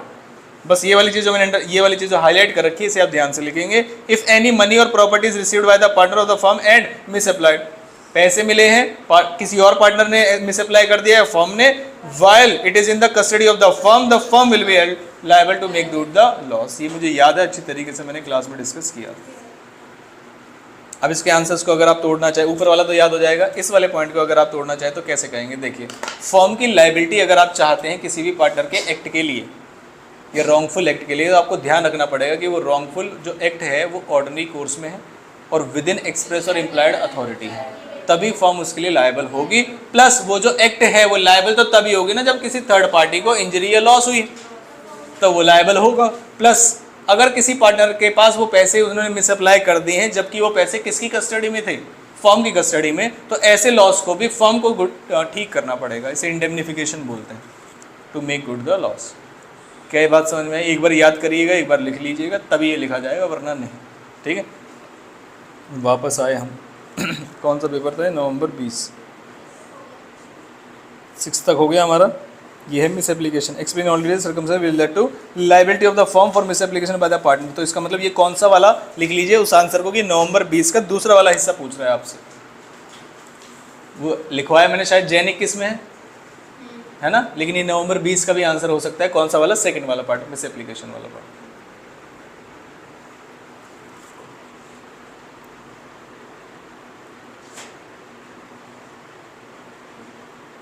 देखिए, analysis जब उन्होंने करके दिखाया, जो भी उन्होंने बातें लिखी हैं, उसने अथॉरिटी में रह के काम किया है, पैसे रिसीव मिले हैं थर्ड पार्टी को और मिसअप्लाई किया है, and it is not necessary that the money should have actually come in the custody of the firm for the provision to be attracted. On the other, provision of clause B would be attracted when such money or partnership come into the custody of firm and it is misapplied. दोनों बातों में आप confuse करके लिखा हुआ है इन्होंने, आपको मैंने बस वो वाली बात उसी केस में लिखवाई गई है जब वो मनी वाला केस है, ऊपर वाले में कुछ नहीं लिखवाया मैंने, कस्टडी वाला पॉइंट। क्या ये बात समझ में आई? ठीक है, तो आप ऐसे ही लिखेंगे। फिर आ गए हम जैन 21 में। जैन 21 में थर्ड के अंदर what do you mean bye particular partnership, कितने मार्क्स के लिए आया? 2। या फिर नॉमिनल पार्टनर के बारे में लिखना चाहिए तो, और उसकी लायबिलिटी के बारे में। क्या नॉमिनल पार्टनर लायबल होता है? यस। कौन सी थर्ड पार्टी के लिए? जो उसका नाम सुन के आए हैं या सभी के लिए? सभी के लिए लायबल। पर्टिकुलर लायबिलिटी किसकी होती है? होल्डिंग आउट वाले की। आगे बात समझ में? तो ये समझाना है आपको दोनों ही। इन्हीं सभी को समझाने के लिए, नॉमिनल पार्टनर को समझाने के लिए आप क्या क्या बातें बताएंगे? ना तो वो कैपिटल लाता है, ना वो पार्टिसिपेट करता है, प्रॉफिट एंड लॉस भी शेयर नहीं करता है, एग्रीमेंट में होता है और अपना नाम देने के लिए रेम्यूनरेशन लेता है, बस बात खत्म। और लायबल तो रहेगा। ठीक है, उनका दूसरा पॉइंट क्या है इसका? Business carried on by or any of them acting for discuss the statement under the. कौन सा पॉइंट चाहता है वो आपसे? Mutual agency. अलग से लिखा हुआ है आपने म्यूचुअल एजेंसी, बड़ा सा, जो 4 नंबर के लिए नफ रहे। ठीक, फिर आ गए हम क्वेश्चन नंबर 5 पे। 5th क्वेश्चन के, सॉरी 6th क्वेश्चन। तो हमने कौन सा छोड़ दिया? 4th छोड़ दिया। NP वाला है, डेथ वाला केस है। ठीक है, और fact about this death was known to them at the time of delivery, afterward the firm became insolvent, failed to pay the price of the furniture. Examine, क्या P की private asset state जो है liable होंगी for price of furniture purchase by the firm? Answer is no, नहीं होंगी। ये discuss कर चुके हैं हम। Whether it makes any difference if JR Limited supplied to furniture to the firm, believing that all the 3 partners are alive? No. दोनों ही case में कोई भी डिफरेंस नहीं, क्योंकि डेथ के केस में नोटिस देने की जरूरत होती ही नहीं है। उसी आंसर पे आपको टिके रहना है। क्या इसका भी आंसर लिख के दिया है मैंने या नहीं दिया है? और नहीं दिया है तो आप लिख लेंगे इसके आंसर को। देख लो, जैन 21 क्वेश्चन नंबर 4 का बी दिया हुआ है। बहुत बढ़िया, तो फिर तो कोई दिक्कत ही नहीं। इसमें देखिए दोनों वाले आंसर में क्या किसी में उन्होंने डिफरेंस किया? It will not make any difference, क्योंकि डेथ का केस है। क्या ये बात समझ में आई? लिखवाया हुआ है मैंने आपको, कुछ आंसर्स लिख के दिए। आप समझ में आ रहा है आपको क्यों लिख के दिए और क्यों याद करने के लिए दिया था आपको? कि एक बार रैंडम रीडिंग से आप उनको नहीं लिख सकते। एग्जाम में लिखने के लिए प्रिसाइज तरीके से आपको यही चाहिए। हाँ, वही चिपकाया हुआ है मैंने इसके अंदर कि यही लिखना है आपको। ठीक है, आगे जुलाई में आ गए हैं हम। जुलाई में आए हम क्वेश्चन नंबर 3 पे। डिफाइन क्या चीज़ें? इम्प्लाइड अथॉरिटी, उसका रह गया। Discuss the liability of a partner for the act of the firm and liability of the firm for the act of a partner. क्या ये लिखवा के दिया हुआ है मैंने आपको? आंसर इज ये सब लिख के दिया हुआ है। बताओ, ऐसे टीचर कहीं मिलेंगे आप? चलो 3rd का ये पार्ट पढ़ो, पूरा क्वेश्चन समझा। हाँ हाँ,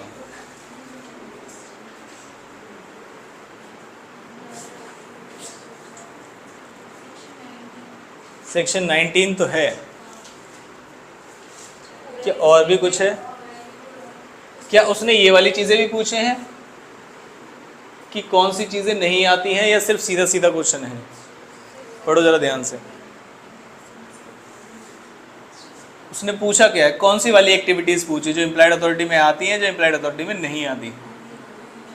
जो इम्प्लाइड अथॉरिटी में नहीं है। हालांकि इस क्वेश्चन में वो सारी चीज़ें भी पूछ सकता था जो इम्प्लाइड अथॉरिटी में आती हैं। बताओगे ज़रा क्या है वो?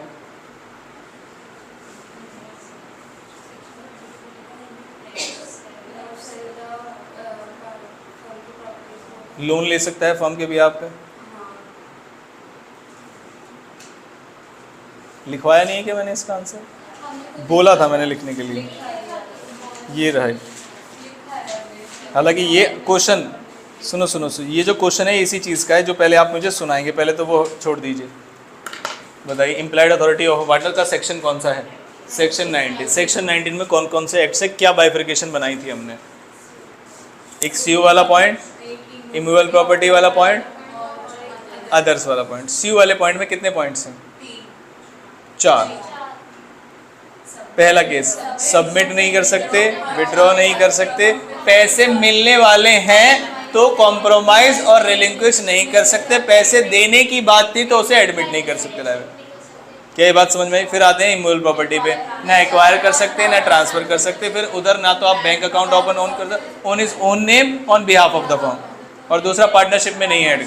ये सारी बातें एक एक लाइन में, और इसी के 6 नंबर का क्वेश्चन हो जाएगा। आपने अगर लिखा हुआ है तो बताइए फटाफट से कि इम्प्लाइड अथॉरिटी के अंदर कौन कौन सी बातें आती हैं।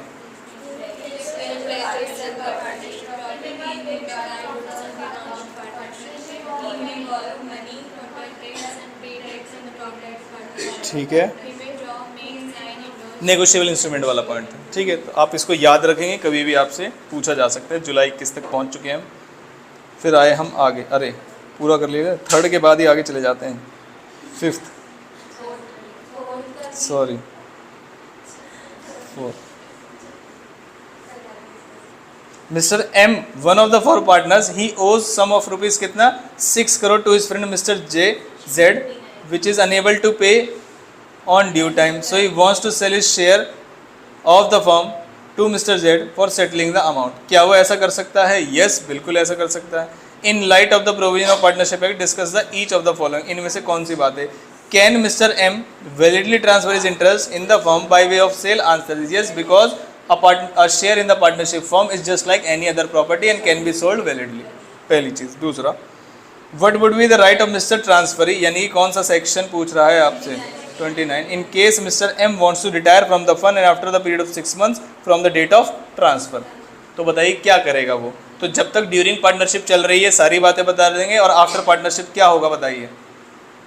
वो क्या कर सकता है? अपना शेयर ले सकता है in the profits and assets, दोनों में, प्रॉफिट्स में भी और असेट्स में भी। और for the purpose of ascertaining his share he can require accounts. और एक बात ध्यान रखना, ही कैन नॉट, रिक्वायर का मतलब इंस्पेक्ट नहीं होता, ध्यान रखना। तो इसका मतलब दोनों है, neither he can inspect nor he can challenge. Require का मतलब बस दे दो, ठीक है। Next question number 6, subject to the agreement by the partner state the rule that should be observed by the partner in settlement of accounts. इसका आंसर दिया हुआ है मैंने, बताइए फटाफट से सेटलमेंट ऑफ अकाउंट्स में आंसर क्या है। सबसे पहले पार्टनरशिप के अंदर जो अकाउंट सेटल, अगर कोई डेफिशिएंसी है आपकी तो वो कहां से देनी चाहिए? Out of the profits. अगर कम पड़ जाए तो कैपिटल ऑफ द पार्टनर्स, अगर फिर भी कम पड़ जाए तो पार्टनर से मंगाएंगे in the proportionate of their share holding है, प्रॉफिट शेयरिंग रेशियो। क्या ये बात समझ में आए? अगर कोई सरप्लस बच जाए तो क्या होगा? नहीं, पेमेंट कैसे होगी? पहले तो वो सीक्वेंस है कि पेमेंट होगी तो payment of any debt to the third party, payment to each partner due to of his capital, और एक था ऑन अकाउंट ऑफ इसके, पहले ऑफिस कैपिटल था फिर ऑन अकाउंट ऑफ इस कैपिटल था, और लास्ट में surplus if any shall be distributed among the partner in their profit sharing ratio. क्या ये बात समझ में आती है? ये हमने पूरा आंसर इसका लिखा हुआ और आपको याद भी है, बहुत बढ़िया।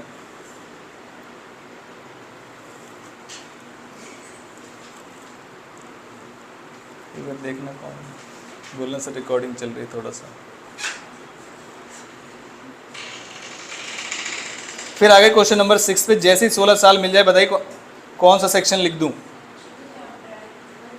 वेरी गुड, बता भी रहे हैं। ये है क्वेश्चन हमारा, define partnership and name the essential element for the existence. ये मुझे पूछना है आपसे, बताइए फटाफट से। असेंशियल्स में कितने पॉइंट हैं? 5 पॉइंट्स है एसेंशियल्स में। 2 और मोर पर्सन्स है और बिजनेस 2 पॉइंट ऐड हो जाएंगे, बाकी सारे पॉइंट सेम रहेंगे। एग्रीमेंट, प्रॉफिट शेयरिंग रेशियो और म्यूचुअल एजेंसी, ये 5 पॉइंट्स बताने हैं आपको। देख लेना इसका आंसर कि पार्टनरशिप को कैसे डिफाइन करते हैं, देख लेते हैं। Partnership is relation between person who have agreed to share their profits carried all by or any of them acting for all, section number 4।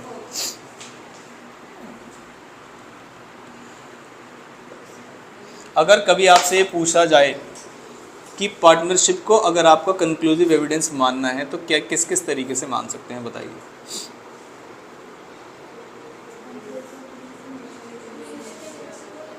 और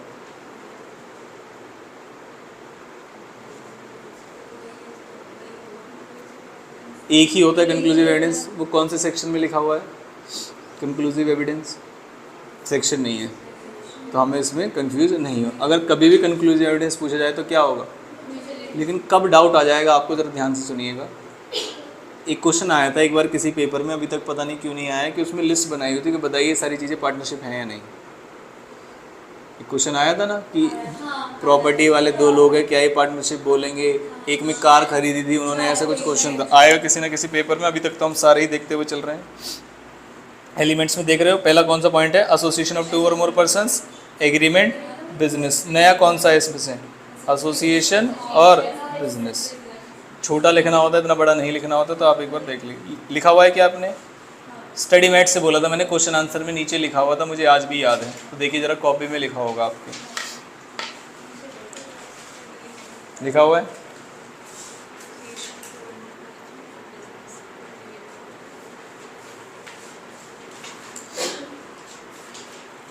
जब लिखा तो हुआ है, ये नहीं पता कहाँ लिखा हुआ है।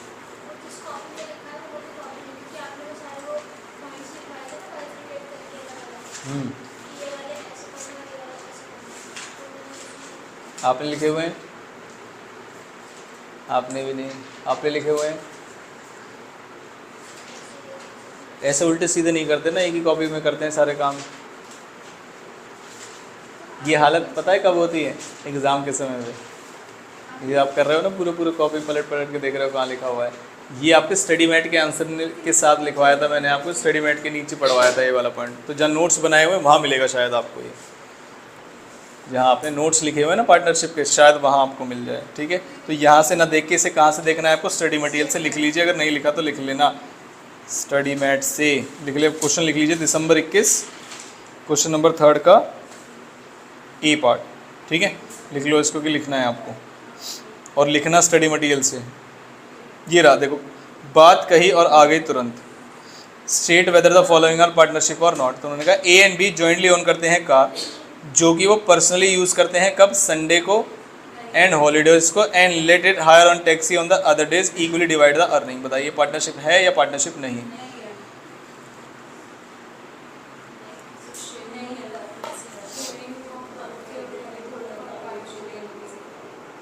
मुझे लग रहा है, सोच लो क्या नहीं दिख रहा आपको, ये बताइए। बिजनेस नहीं है, ये 2 और मोर पर्सन नहीं है। 2 और मोर पर्सन है,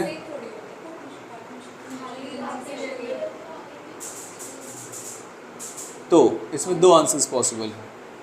पहला जो आंसर है वो है नो, दूसरा जो आंसर है वो एक अजम्पशन के ऊपर बेस्ड है कि उन्होंने जो कार खरीदी है वो मेजॉरिटी के लिए वो बिजनेस में यूज़ करते हैं, सिर्फ संडेज और हॉलीडेज को पर्सनल पर्पस के लिए करते हैं। जो कार खरीदी गई थी वो बिजनेस पर्पस के लिए खरीदी गई। दोनों लिखे हैं उन्होंने,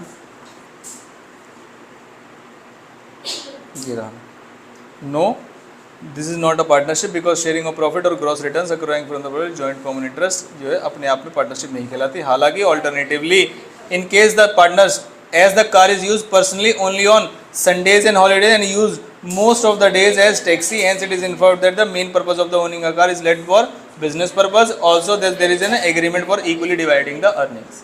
क्या ये बात समझ, तो आपको कौन सा लिखना है, दोनों। हालांकि दोबारा इतनी जल्दी पूछेंगे नहीं, आगे। 2 firms each having 12 partners combining by the agreement into a firm, क्या बन सकती हैं, yes। 2 ऑलरेडी फर्म है, आपस में पार्टनरशिप फर्म बन सकती हैं, yes, without any explanation. A and B co-owners agree to conduct the business in common for profit. बताइए, को ओनर्स हैं, को ओनर्स हैं, सोच लो, को ओनर्स हैं, एग्री कर रहे हैं to conduct the business for common profit. क्या दिक्कत है इसमें, कर सकते हैं बिल्कुल, उन्होंने मना किया हुआ है, नो आंसर, यस कर सकते हैं, कोई भी दिक्कत नहीं। आगे, some individuals form an association which each really contribute 500 annually. Objective of the association to distribute the clothes free to, तो ये NGOs हैं भाई साहब, नॉट फॉर प्रॉफिट ऑर्गेनाइजेशन है, और ये पार्टनरशिप नहीं हो सकते क्योंकि वो प्रॉफिट के लिए किए जाते हैं। A and B co-owners share between them the rent derived from the piece of land. क्यों, क्योंकि वो पार्टनर्स नहीं है, ओनर्स हैं। और ओनर्स कैसे बन सकते हैं, इनहेरिटेंस से भी ओनर्स बन सकते हैं, जिसमें आपकी कोई इंटेंशन ही नहीं थी किसी एग्रीमेंट में आने की। क्या ये बात समझ में आई, आगे। A and B buy commodity X and agree to sell the commodity from sharing of the profits equally. कोई भी दिक्कत नहीं, पूरी पार्टनरशिप है, 2 लोग हैं, यस ये पार्टनरशिप है। लिख लीजिए आप, इसके आंसर्स को लिखेंगे दिसंबर 21 4th के बी पार्ट को। आपने एक चीज़ नोटिस की होगी, जैसे जैसे अटेम्प्ट्स बढ़ते जा रहे हैं तो वो स्टडीमेट वाली चीज़ें तो नहीं पूछ पा रहे, लेकिन वो वेरिएशन कर रहे हैं क्वेश्चंस में, वो एफर्ट्स लगा रहे हैं कि हाँ हम क्वेश्चन को अलग तरीके से भी पूछ सकते हैं, रटे रटाए क्वेश्चंस ना देखें। एक ना एक क्वेश्चन ऐसा आपको भी मिलने वाला है, तो आप भी ऐसा ध्यान रख के चलेंगे कि कॉमन सेंस साथ में लेके जाना पड़ेगा। आगे 5th में है नहीं, 6th का भी, sharing in the profits is not the conclusive evidence of creation of partnership, comment. तो आप कौन सी बात बताएंगे? जी नहीं, आप शेयरिंग ऑफ प्रॉफिट वाली बात पहले पूरी बताएंगे, उसके अंदर लिखा हुआ है it is not the conclusive evidence of partnership. फिर आप कौन सी बात बताएंगे? ये प्राइमा फेसिया एविडेंस है, कंक्लूसिव एविडेंस नहीं है, तो पहले वो बात बताएंगे और उसके बाद बताएंगे म्यूचुअल एजेंसी वाला। क्या ये बात समझ आती है आपको? दोनों बताने हैं इसके अंदर आप, ठीक है। ये 6 था। अब आ गए मई 22, 3 पे इन्होंने ये क्या ही लिखेंगे, बताओ क्या पूछना है। शेयरिंग ऑफ प्रॉफिट असेंशियल है कंस्टिट्यूट करने के लिए, लेकिन ये प्राइमा फेसिया एविडेंस है। क्या ये बात समझ में आई? और फिर उसके बाद बता दिया उन्होंने।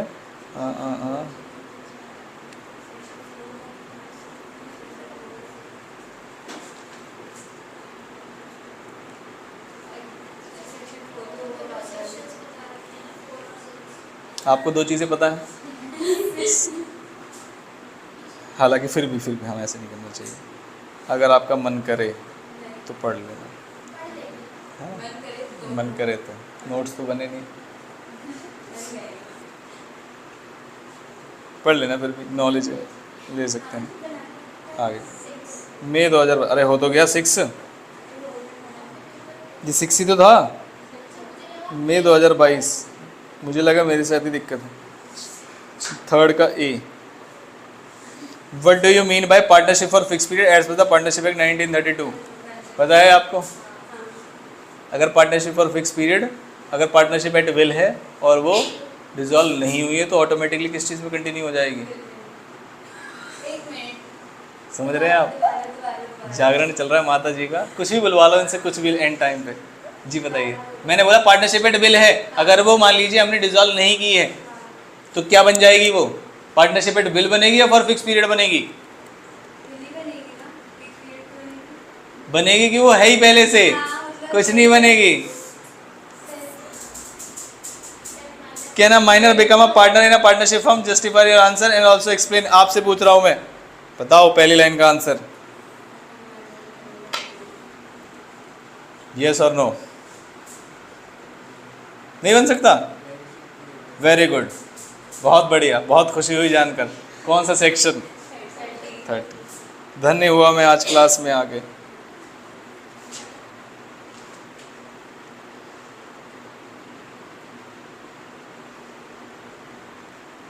फोर्थ में तो है ना? यस। ABC एसोसिएट्स हैं, ABC पार्टनर्स हैं in the firms, A and B very senior हैं और वो ट्रांसफ़र कर रहे हैं अपने शेयर को इन द फर्म अपने बेटे किसके नाम पे? प्रतीक के नाम पे। A chartered accountant mister B and C were not interested that mister Pratik join them as a partner of associate. तो वो पार्टनर उसे ज्वाइन कराना नहीं चाहते थे, इसका मतलब वो ट्रांसफर ही रहेगा, पार्टनर नहीं बनेगा। अगर वो एग्री कर जाते तो ट्रांसफर का केस नहीं होता, वो पार्टनर बन जाता। क्या ये बात समझ में आई? तो कौन सा सेक्शन एप्लीकेबल हो रहा होगा यहाँ पर? सेक्शन 29 एप्लीकेबल होगा। और एडमिशन वाली बात भी आप बताएंगे। एडमिशन तभी वैलिड होता है जब वो क्या होता है? By mutual consent of all the partners, सभी का। After some time mister Prateek felt that the books of accounts were displaying only a small amount of profit despite huge turnover. Prateek को ऐसा लग रहा है कि वो कम, टर्नओवर बहुत ज्यादा है, प्रॉफिट कम है। He wanted to inspect the books of accounts of the firm arguing that it is entitlement as a transfer. तो बताइए क्या इंस्पेक्ट करना उसका राइट है? Answer is no. मैंने अभी लिखवाया, आपको रिक्वायर और इंस्पेक्ट में फर्क होता है। However the other partners believe that he can not challenge the books of accounts. तो उन्हें लगता है कि वो चैलेंज नहीं कर सकता। Can mister Pratik be introduce as a partner if the partner wants to get retirement? अगर प्रतीक जो है इंट्रोड्यूस किया जा सकता है अगर उसके फादर रिटायरमेंट में है, तो अगर वो एग्री नहीं, प्रतीक सॉरी, तो उसे नहीं करेंगे।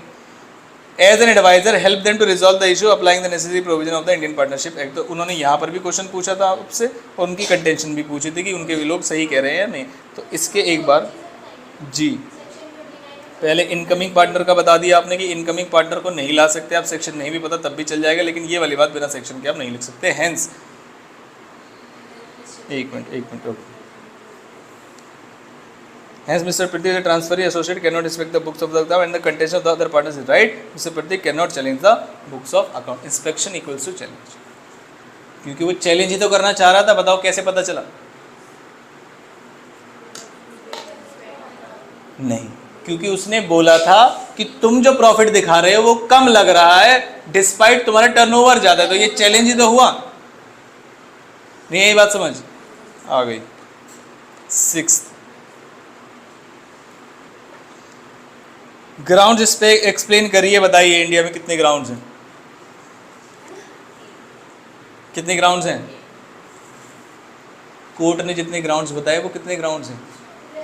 पूरे 8। ठीक है, कौन सा सेक्शन बताना है? और याद करो वो दिन जब मैंने कहा था कि सारे ग्राउंड्स भी आपसे 4 नंबर में पूछे जा सकते हैं, आज ही का दिन था वो।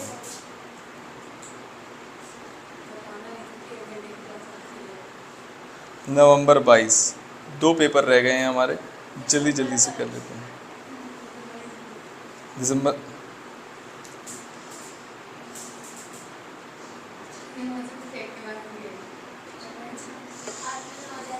मार्च 2023 का सजेस्टेड आंसर है ये।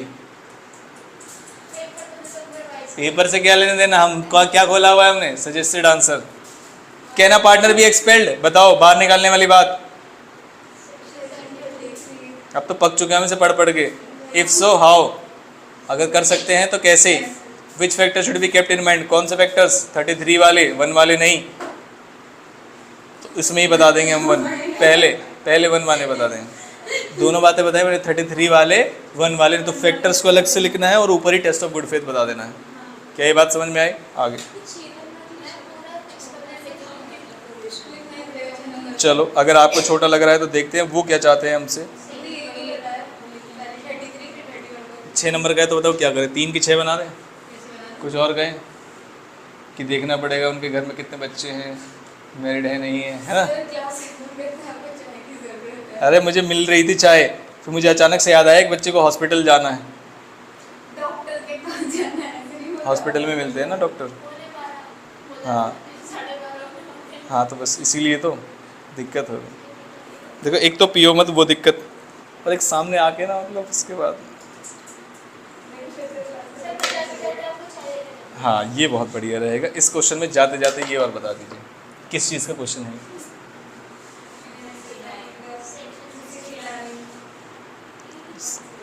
सेक्शन 69।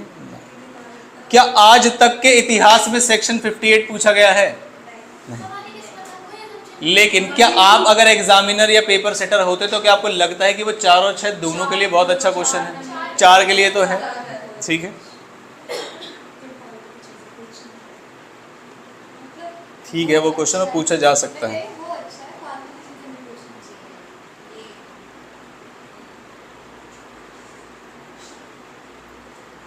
फिर जैसे ही बच्चों को पता चला कि पार्टनरशिप और कोओनरशिप कभी भी नहीं पूछा गया है और टीचर ने इम्पोर्टेंट भी नहीं बताया था, तो उन्होंने तुरंत 4 नंबर में पूछ लिया कि तुम्हारी सारी तैयारी रुको, अभी धज्जियाँ उड़ाते हैं उसकी, कैसे देखिए। नोवेशन ऑल्ट्रेशन पढ़ा हुआ है आपने, नोवेशन में नए कॉन्ट्रैक्ट वगैरह आते हैं, फॉरेन कंपनी, सिंगापुर, है ना? बताइए ज़रा पार्टनरशिप में और कोओनरशिप में क्या डिफरेंस होता है? को ओनरशिप बाय इनहेरिटेंस भी आ सकती है, पार्टनरशिप बाय इनहेरिटेंस नहीं आ सकती। क्या ये बात समझ में? को ओनरशिप में कोई बिजनेस हो ऐसा ज़रूरी नहीं है, जबकि पार्टनरशिप में बिजनेस हमेशा हो।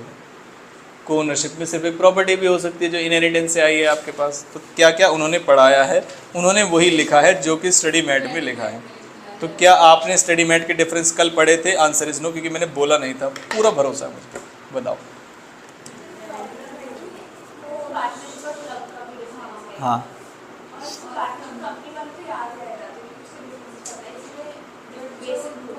बेस भूल जाते, आज ही याद करेंगे हम। बेस, एम्प्लॉयड एजेंसी, बताइए म्यूचुअल एजेंसी किस केस में एप्लीकेबल होता है? जिसमें एक दूसरे के एक्ट के लिए लायबल होता है, इसमें नहीं हो सकता।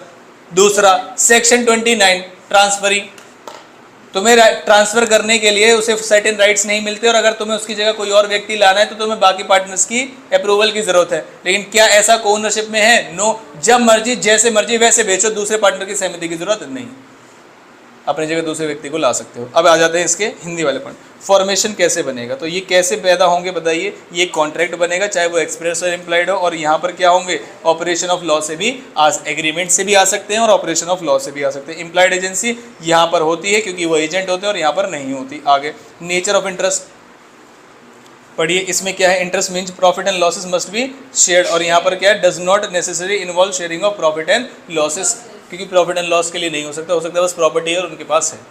क्या ये बात समझ में आ गई? और लास्ट में transfer of interest, a share in the partnership is transferred only by the consent of other partners and को ओनर मे ट्रांसफर इंटरेस्ट और rights in the property without the consent of को ओनर्स।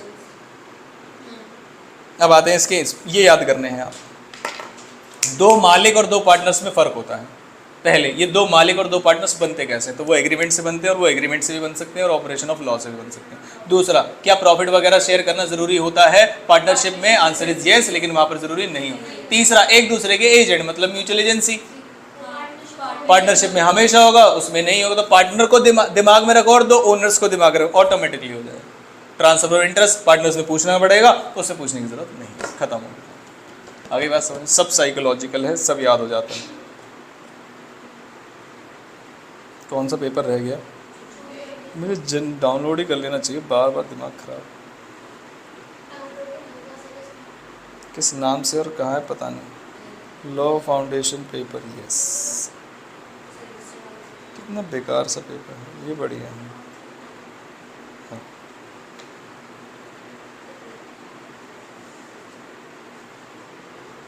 ये देखो कौन सा question था। क्या मैं जब उन बच्चों को पढ़ा रहा था, एक बच्ची जो हमारे साथ, मैं तब भी बताता कि कभी भी पूछा जा सकता है और एक बहुत सुंदर क्वेश्चन है। यस, आगे। और कितने के लिए पूछा है? 6 नंबर। तो देखो इंस्टीट्यूट हमसे कहाँ कहाँ कॉन्ट्राडिक्ट करता है। पहली चीज़, सबको ऐसा लगता था ये नहीं आएगा, फिर ज़बरदस्ती टीचर ने बोला आ सकता है ना, आ सकता है ना, तो बच्चे ने कहा हाँ आएगा तो, लेकिन कितने नंबर में? 4। तो कितने के लिए पूछा मैंने? 6। एक कदम आगे, समझते हो? Fourth,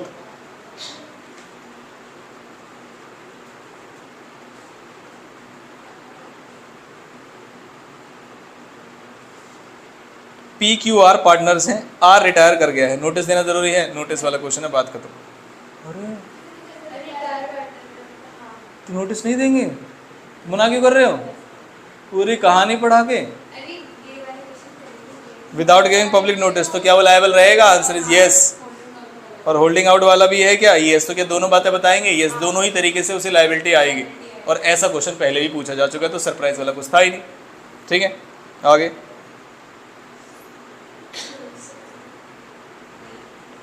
What are the rights of a partner with respect to conduct of business of a firm in prescribed under the Indian Partnership Act? बताइए कौन से आंसर लिखने थे इसके अंदर?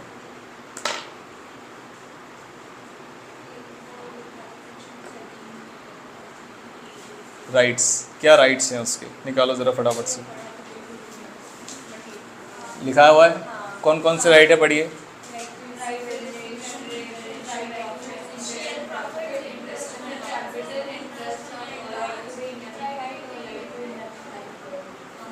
सभी राइट्स हैं, सभी राइट्स हैं उनके, ये सारे काम वो कर सकते हैं और यही आंसर आपसे पूछेंगे। अब आज का काम लिख लीजिए क्योंकि ये आखिरी क्वेश्चन था।